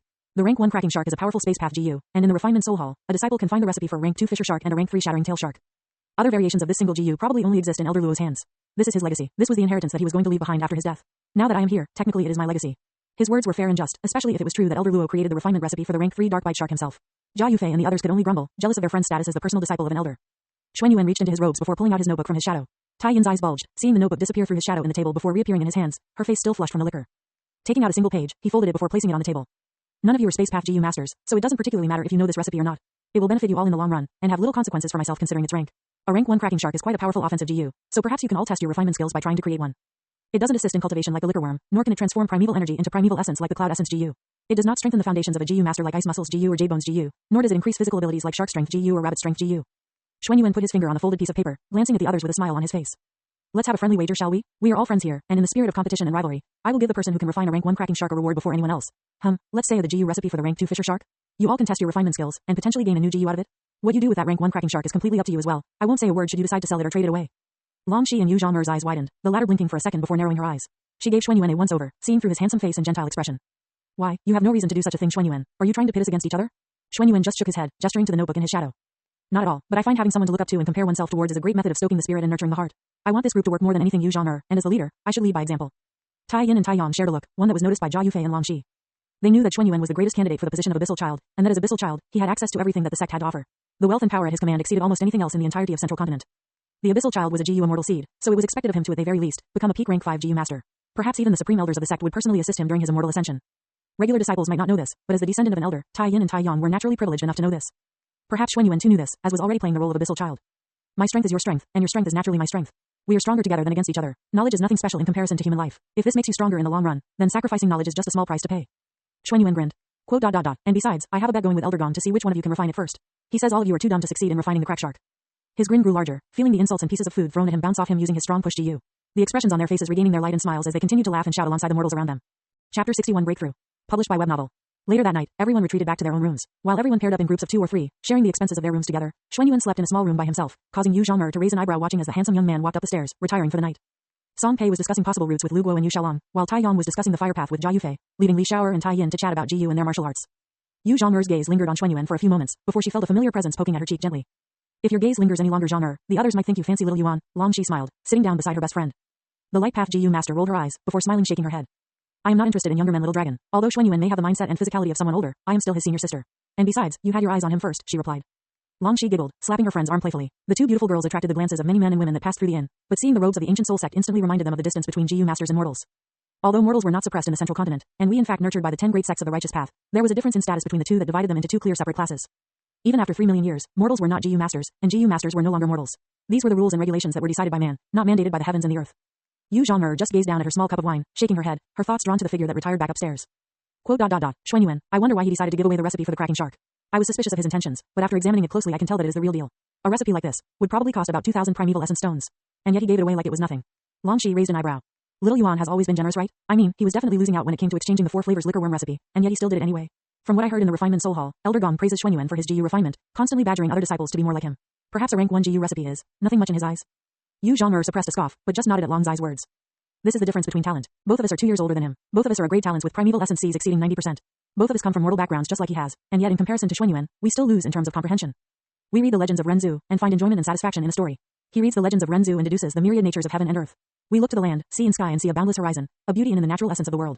He looks towards the land and sees the interaction between earth and wood, to the seas and perceives the harmony between water and souls, to the sky and sees the beyond the firmament, towards the moon and stars.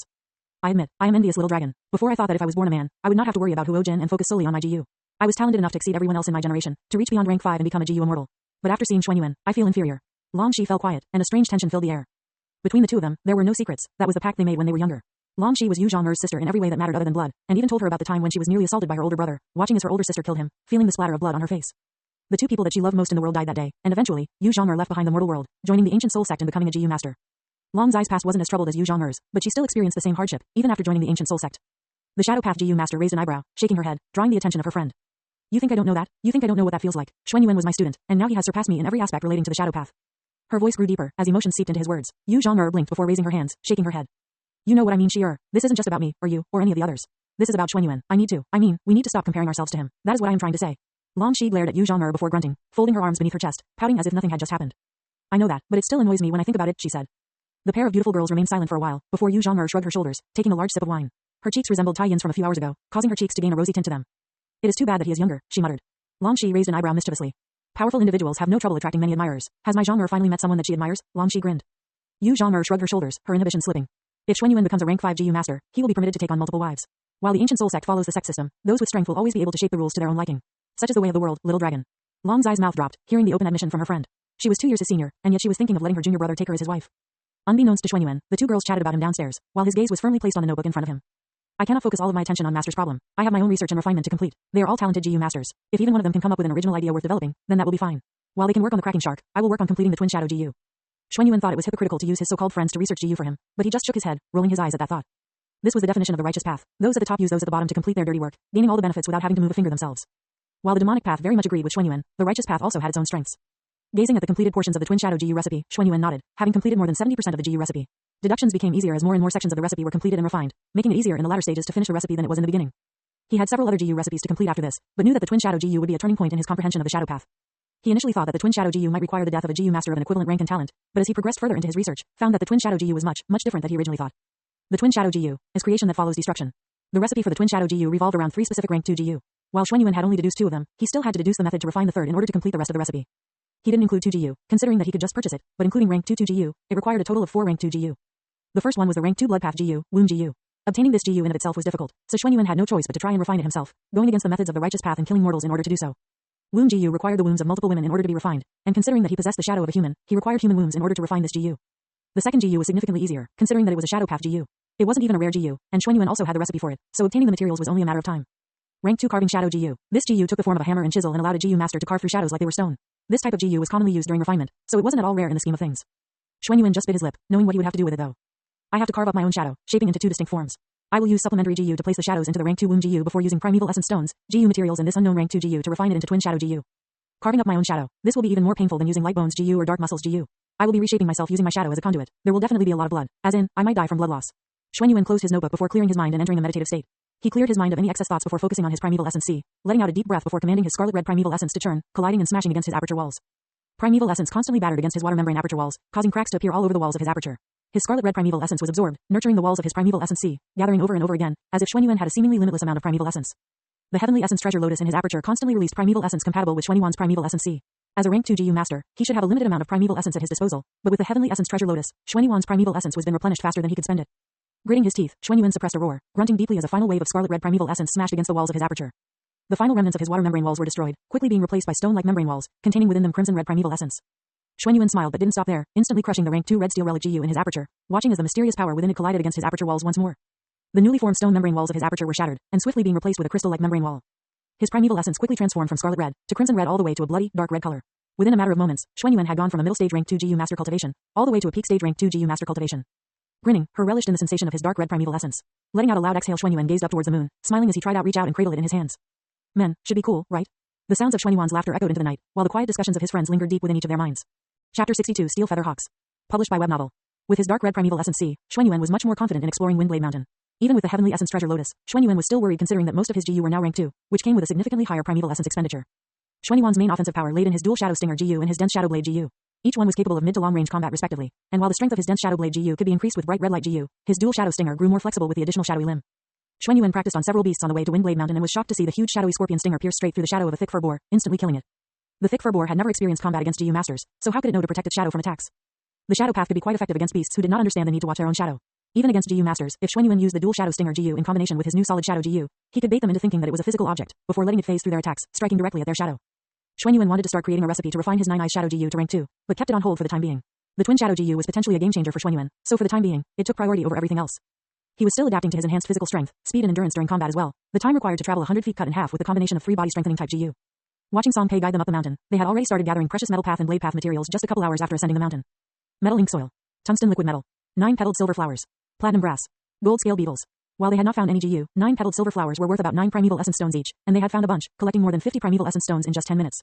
Bladeless bamboo was a commonly grown plant on Windblade Mountain. While the trunks were remarkably similar to normal bamboo, their leaves and canopy took on the same qualities as metal, reflecting sunlight dyeing the surrounding mountains in all manner of vibrant greens. Bladeless bamboo were only to be collected after a certain height, and the roots were not to be damaged, allowing for them to continue growing, preventing senseless destruction. A couple times Li Xiaoer scouted ahead and found a group of wild beasts foraging in the loose soil, and they instantly moved to surround them, killing several wild deer in one fell swoop. They were mortal beasts, so at the very least, they didn't have to worry about dinner that night. Collecting several kilograms worth of metal ink soil, Xuanyuan paused, blinking multiple times, before pulling a thin-looking worm out of the ground. The rings of the worm were distinctly metallic, and each end of the worm was pointed, like a blade. His eyes widened as he instantly refined the rank 1 blade GU, using shadows as thought GU to suppress it. Nice, I know that resource points in the central continent are carefully nurtured to provide the greatest benefits, but this is amazing. Society and culture in the central continent was significantly more modern than the other 4 regions. Women were treated as proper citizens and standardized schools were available to those who were able to pay. There was a significant amount of trade between the 10 great sects, so there was always a surplus of GU available. There was still conflict, but not nearly as severe as any of the other 4 regions. Senseless bloodshed and wars between fellow sects was not abided by the heavenly court. Their gazes pointed outward in every direction, towards clans in the other 4 regions. Xuanyuan knew that this era of peace would not last, especially after the destruction of the 88 Triyong building. This event was not foreseen by any GU immortals in the 5 regions, and countless parties attempted to divine which individual or group was responsible. It forced other organizations to speed up their timelines, irregularities appearing in the future that Fate GU had in store. Once the heavenly chi wall which divides the 5 regions dissipates, a new era will be born. Countless beasts, mortals, GU masters, and even GU immortals would fight and die in the new era. If the future followed the same path that Xuanyuan was familiar with, numerous venerables would be reborn, and each creature in existence was given the ability to control their own fate. It was still quite a ways down the line, but Xuanyuan didn't want to get left behind. Even if it was for his own safety, a rank 8 cultivation was just barely enough. A supreme grandmaster attainment was enough to revolutionize the entirety of the GU world. A venerable could only be matched by another venerable. Only then Xuanyuan would be satisfied. Returning back to the tree wagon GU, Xuanyuan could see Lu Guo jumping up and down, cradling a small ginseng in his hands. His hands and clothes were bloodied, causing him to frown for a moment. Lu Guo noticed Xuanyuan returning to the camp and skipped on over to him, showing him GU. Xuanyuan, look, it's a rank 2 spring ginseng. Each day it can produce a centimeter of ginseng root, a valuable GU material and a healing remedy. Xuanyuan nodded, but responded with another question. Your clothes are bloodied. Where did you find it, Lu Guo? The fake sword path GU master paused before pointing off towards the north. The young man looked down at his clothes and groaned, not noticing the mess before. It was a group of steel feather hawks. One of them tried to attack me, but I killed it, causing the others to come and attack me as well. One of them had this spring ginseng on its body, so I took it and quickly came back here. Lu Guo could see Xuanyuan hum for a moment before placing 2 fingers in his mouth and whistling loudly. Jia Yufei and Tai Yin exited the tree wagon immediately noticing Lu Guo's bloody clothes. The 2 were on guard duty at the moment, but when they saw the blood on Lu Guo's pants and robes, they instantly narrowed their eyes, glancing around for any potential danger. Lu Guo was attacked by a few steel feather hawks. There might be more in the area, so we'll temporarily swap guard duties and the 3 of you will retrieve the corpses of the beasts. Guo led Yufei and Yin to the steel feather hawks. Retrieve their corpses and check around for any nests. If you find any eggs, they will be divided evenly, with Yufei and Yin taking priority. The three of them all nodded before following Lu Guo north towards where he found the spring ginseng. As a leader, Xuanyuan let his subordinates reap the rewards, opting to stay back and defend the camp himself. Steel featherhawks were beasts with mortal metal path Dao marks in their body, but the spring ginseng was a rare wood path GU similar to the 9 leaves vitality grass. The spring ginseng was weaker, only capable of producing a single centimeter of ginseng root per day, but did not require any primeval essence. The GU only required sunlight and water in order to be sustained, making it an excellent support type GU. Lu Guo didn't have a great combat strength, but his role as a support type GU master made him irreplaceable amongst their group. With his pocket jellyfish GU and his spring ginseng, he was going to make quite a bit of primeval essence stones once they reached Dream Garden City. Xuanyuan just waited for the better part of an hour before his 9-eyes shadow GU spotted something in the air above him. Peering through the eyes of his shadow, Xuanyuan could see more than a dozen large hawks, wings glittering with a metallic glint. Their eyes were focused on his body, causing him to let out a sigh, shaking his head. Bird-type beasts are always so annoying, he muttered. Xuanyuan flicked his hand, sending a 2-foot-wide blade shadow towards the sky. The blade shadow was fast, capable of traveling 60 meters in the span of 2 seconds, instantly penetrating the head of a steel featherhawk, its corpse falling to the ground like a puppet who had lost its strings. With the 9-eyes shadow GU enhancing his eyesight, Xuanyuan didn't have any problem launching a sneak attack against a group of beasts. Sending 2 more blade shadows, he let out a tisk, noticing the beasts evade them both. Seeing this, Xuanyuan started to run away from the camp, seeing through the eyes of his shadow that the steel featherhawks were following him, moving closer towards the ground trying to get in a better position to swoop him. These were only beasts without a beast king to lead them, so Xuanyuan didn't expect much from them, smiling as he flicked his fingers multiple times, more than a dozen blade shadows flying through the air behind him. Even another GU master wouldn't be able to suspect that Xuanyuan could see through the shadow behind him. More than half of the blade shadows hit their targets, bringing the numbers of the steel featherhawks down by more than half. The beasts, seeing so many of their brethren cut down in a single moment, instantly flapped their wings in front of them, slowing down and attempting to climb upwards. Xuanyuan just grinned, before activating his rising shadow wall GU and his solid shadow GU directly beneath him, propelling him upwards several dozen meters into the air. His stepping shadow GU pushed him directly beneath the shadow cast by the steel featherhawks, and he grinned, sending dozens of dense shadow blades towards the beasts, cutting through them all, sending chunks of feathers and meat down to the ground beneath him. He was a little bit wasteful in his primeval essence expenditure, spending more than 30% on a single fight. Even with the heavenly essence treasure lotus, Xuanyuan chided himself not to be too reckless while using his GU. Relying on his shark strength GU, Xuanyuan gripped onto the bladeless bamboo around him, sliding down it gracefully, brushing himself off as if nothing had ever happened. His attention returned back on the corpses of the dozen or so steel featherhawks around him, seeing that he had ruined most of them, and attempted to collect some of the more intact feathers. He gathered about 90 feathers from all 12 of the steel featherhawks before storing them in his shadow. The remaining flesh and bones were not particularly worth anything, so Xuanyuan just left them as is, not finding any GU hidden on their bodies. Lu Guo must have been pretty lucky to find a spring ginseng in one of these. If it was a beast king, I might understand how he found it, but these are just normal steel featherhawks. A rank 2 spring ginseng is worth about 2,500 primeval essence stones. It could produce valuable materials which a GU master could later sell for more primeval essence stones. It was definitely an extremely valuable GU. I wonder what Lu Guo's luck looks like. I don't know much about the nature of the luck path, but I know that it was born when fate GU was damaged. An individual's luck is basically a measure of their plot armor. Lu Guo doesn't seem like the type to be fated, so I wonder if he was naturally born with a great luck. Xuanyuan let out a sigh before shaking his head. The luck path belonged to Giant Sun, who, like most other venerables, wasn't exactly quite dead yet. Even if he wanted to explore the luck path, he knew that most of their inheritances were located in the northern plains, under the control of the Huang Jin tribes and Longevity Heaven. Xuanyuan wondered if it was possible to steal the shadows of others, but knew that such a thing required a grandmaster attainment in the shadow path, or a great understanding of the theft path. Preferably both. Chapter 63 I Am Sword GU. Published by Web Novel. Xuanyuan returned to the site of their camp, seeing that Tai Yong and Song Pei had returned, alongside Jia Yufei, Tai Yin and Lu Guo. The 2 male elder descendants saw the Hall of Beast corpses that the other 3 brought back, and had already started to assist them with removing the feathers and flesh. They watched as Xuanyuan appeared through the thick bamboo grove, noticing him stretch out his hand, raising an eyebrow as more metallic feathers were released from his shadow. Pointing in the direction that he came from, Xuanyuan shrugged and looked towards Tai Yong and Jia Yufei, the 2 fire path GU masters. There are about a dozen or so steel featherhawks 500 meters that way. I made a bit of a mess, so could I borrow one of your Return to Ash GU to clean it up? He asked. Return to Ash GU was similar to Gruel Mud GU, but transformed biological material to ash instead of Gruel Mud. Return to Ash GU was only a rank 1 GU with no combat capabilities, but if a GU master could refine it to rank 2, they could obtain a Return to White Ash GU, or even a valuable Return to Leaf Ash GU. White ash and leaf ash were GU refinement materials, and having either of these GU would be akin to having a spring ginseng or a 9-leaf vitality grass. Another type of GU which created a source of revenue. Tai Yong nodded, lending his Return to Ash GU to Xuanyuan, returning to the site of his battle and removing any trace of the steel featherhawks. Beast carcasses often attracted carnivores in the area, and even if Windblade Mountain was patrolled by members of the ancient soul sect, it still wasn't in Xuanyuan's nature to leave trace that others could follow. Glancing around, Xuanyuan scattered the traces of ash evenly over the grass, nodding before returning back to camp. After his parents' death, Xuanyuan was forced to live in the woods away from the rest of Green Grass Village. He wasn't so proficient in hunting or tracking, but in order to avoid predators, Xuanyuan had gotten quite good at removing traces of himself. Covering oneself in urine or mud was the most effective method as a mortal, but as a GU master, Xuanyuan could directly affect the tracks he left behind and the scent that followed him around. He didn't want to purchase GU which could help him do so, and as a result, relied on the mortal methods that he had comprehended before. Whenever it was his turn to go scouting and foraging for materials, he would apply some bear urine to his clothes, which for the most part repelled other wild beasts from approaching. Xuanyuan returned the Return to Ash GU back to Tai Yong, but noticed a strange expression on the face of the Fire Path GU master. Glancing at Song Pei, he could also see their Enslavement Path GU master frowning, occasionally throwing looks towards Lu Guo. Their Fake Sword Path GU master just grinned, the smile on his face unable to be hidden. When he noticed Xuanyuan return back to camp, he jumped off his seat, showing Xuanyuan something else cupped in his hands. Xuanyuan felt his mouth drop, blinking multiple times, seeing the GU in Lu Guo's hands. Is that what I think it is? He said. Lu Guo grinned, dancing on the spot for a moment. It is a rank 1 metal strength GU. It can slightly increase the strength of all rank 1 metal path GU. Jia Yufei and Tai Yin stared at Lu Guo, silently cursing his luck. In just a couple hours, he had already found an extremely valuable rank 2 spring ginseng GU, but now he had also found a rank 1 metal strength GU. What kind of dogshit luck was this? Lu Guo, who only had 3 GU before this, suddenly had 5 GU in his possession. While more than half were support type GU with no combat abilities, he would more than likely sell the rank 1 metal strength GU for a few hundred primeval essence stones. Xuanyuan didn't show an outward change in expression and just patted Lu Guo on the shoulder, nodding slightly. Good job, Guo, but make sure that you have enough resources to feed your new GU. Spring ginseng is easy enough, but metal strength GU requires 200 grams of ore every 2 days in order to be fed. This must come out of your own pocket, unless you can find someone to trade it with. Lu Guo blinked for a moment before nodding, looking down at the GU. He wasn't a metal path GU master, and wanted to walk the sword path like Tai Yin did. Currently, he didn't have any sword path GU and instead possessed more lightning path GU than anything else. He could sell it for a few hundred primeval essence stones, but thought about it for a moment before turning to the rest of the group. He glanced at Xuanyuan for a moment before nodding, peering at the other four. I am willing to trade the metal strength GU. I know that none of you are metal path GU masters, but I am willing to accept primeval essence stones in exchange for the. His words were cut off before Tai Yin stood up, taking a GU out of her primeval essence C. You want to walk the sword path, right? I'll give you a rank 2 Longsword GU in exchange for your rank 1 lightning sword GU and that metal strength GU. Her words were straightforward, and the expression on her face was resolute. Lu Guo gulped for a moment before glancing at Xuanyuan, who whispered something in his ear, causing him to nod vigorously. I'll give you the revenue from the spring ginseng for one of your other rank 1 sword path GU. If you do that, then we have a deal. Tai Yin narrowed her eyes at Xuanyuan before nodding slowly. While rank 1 GU were not that valuable to her, she still had a couple of GU recipes in her head, capable of advancing her rank 1 GU to rank 2. Tai Yin and Tai Yang were both more experienced in making deals and trading than Song Pei was, considering their father managed the dozens of spirit springs belonging to the ancient soul sect. Some of these spirit springs were on the borders between the ancient soul sect and their subsidiary sects, and involved the Golden Soul Hall. But for the most part, they had been invited to numerous discussions with disciples of significantly higher cultivations on where to place spring egg GU. They had learned quite a bit about heaven chi and earth chi, and the balance between the earth abyss and the surface, even before they were GU masters. She wasn't the one losing out in this deal. Tai Yin received the rank 1 metal strength GU, and in the future would receive another 1,500 essence stones in revenue from the spring ginseng.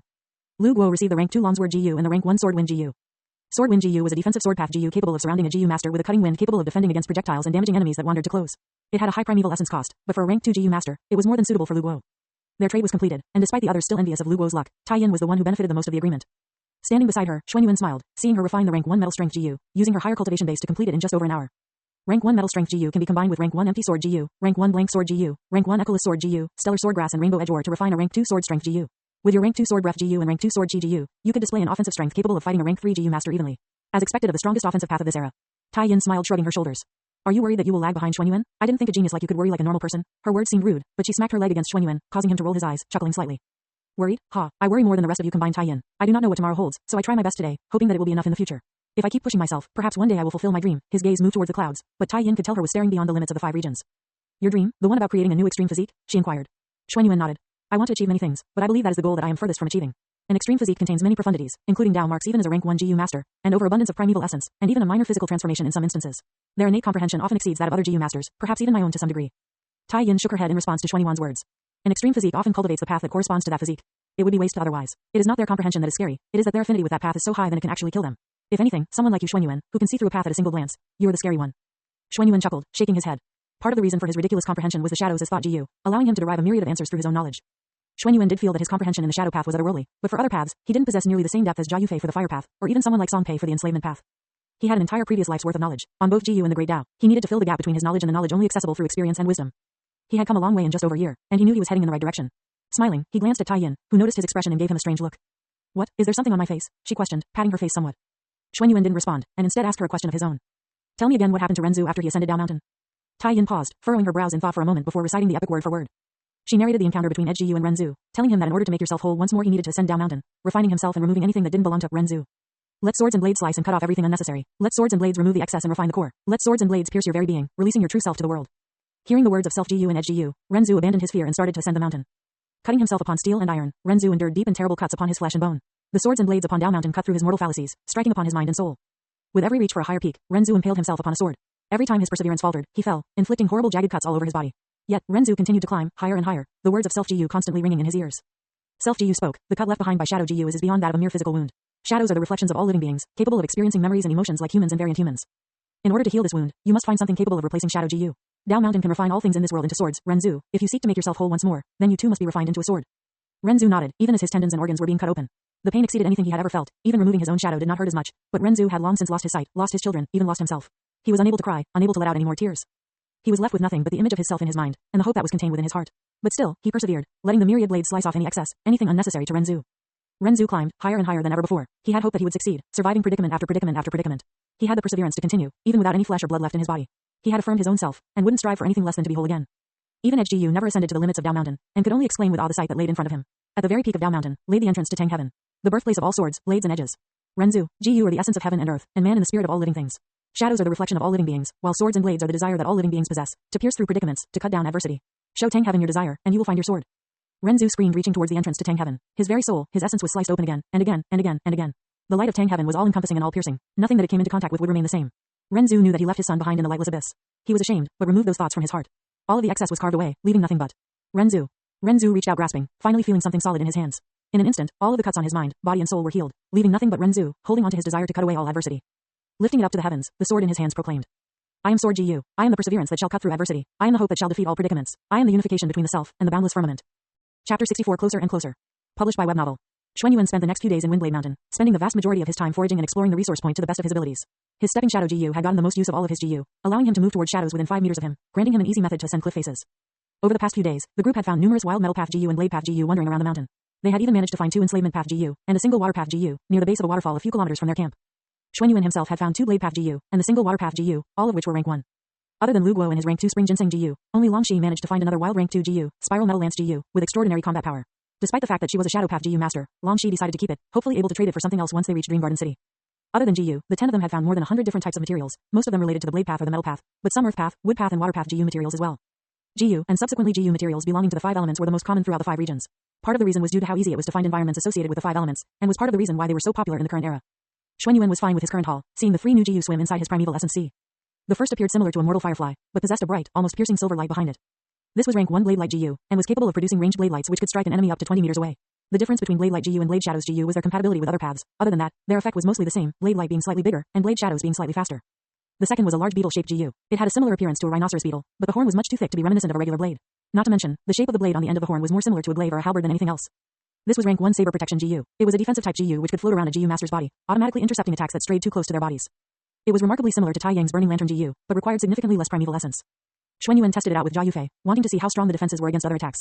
Jia Yufei threw half a dozen fireballs at Xuanyuan, and only watched as the saber protection GU twirled around in the space in front of Xuanyuan, accurately knocking aside the fireballs. Fireballs that were hit with the blade were destroyed, but those that were hit with the haft of the weapon were knocked aside. Xuanyuan found the GU insufficient to be used effectively during combat, but kept it hoping to sell it in Dream Garden City. The last GU that he found on the other hand, was something that he didn't want to trade or sell, wanting to keep it for himself. He almost couldn't believe that he found this GU in the wild, knowing that other than him and Long Shi, most water path GU masters wouldn't have need of it. Rank 1 water as shadows GU. To think that I found you a sister, little shadow? The rank 5 GU hidden within his shadow hummed in response, sending him a few shadow thoughts, causing him to laugh. Shaking his head, Xuanyuan handled the GU with great care, seeing that it resembled a black teardrop in his primeval essence sea. Shadows as thought GU could transform regular shadows into shadow thoughts, enhancing his deductive and analytical capabilities temporarily. Water as shadows GU could only transform a few liters of water into shadows temporarily. It wasn't as strong as the rank 5 shadows as thought GU, but water as shadows GU could be used by Xuanyuan during combat, creating pockets of shadows for him to jump towards using stepping shadow GU. It could also be used as a conduit for rising shadow wall GU, or even solid shadow GU, allowing Xuanyuan to run across water if his timing with the GU was correct. Xuanyuan didn't have a method to refine the water as shadows GU to a higher rank, but considering how common these types of GU were, he wouldn't be surprised if it was somewhere within the refinement soul hall. Everyone else in the group managed to find 3 or 4 metal path GU or blade path GU, so at the very least, there was over 1,000 primeval essence stones just waiting to be collected in Dream Garden City.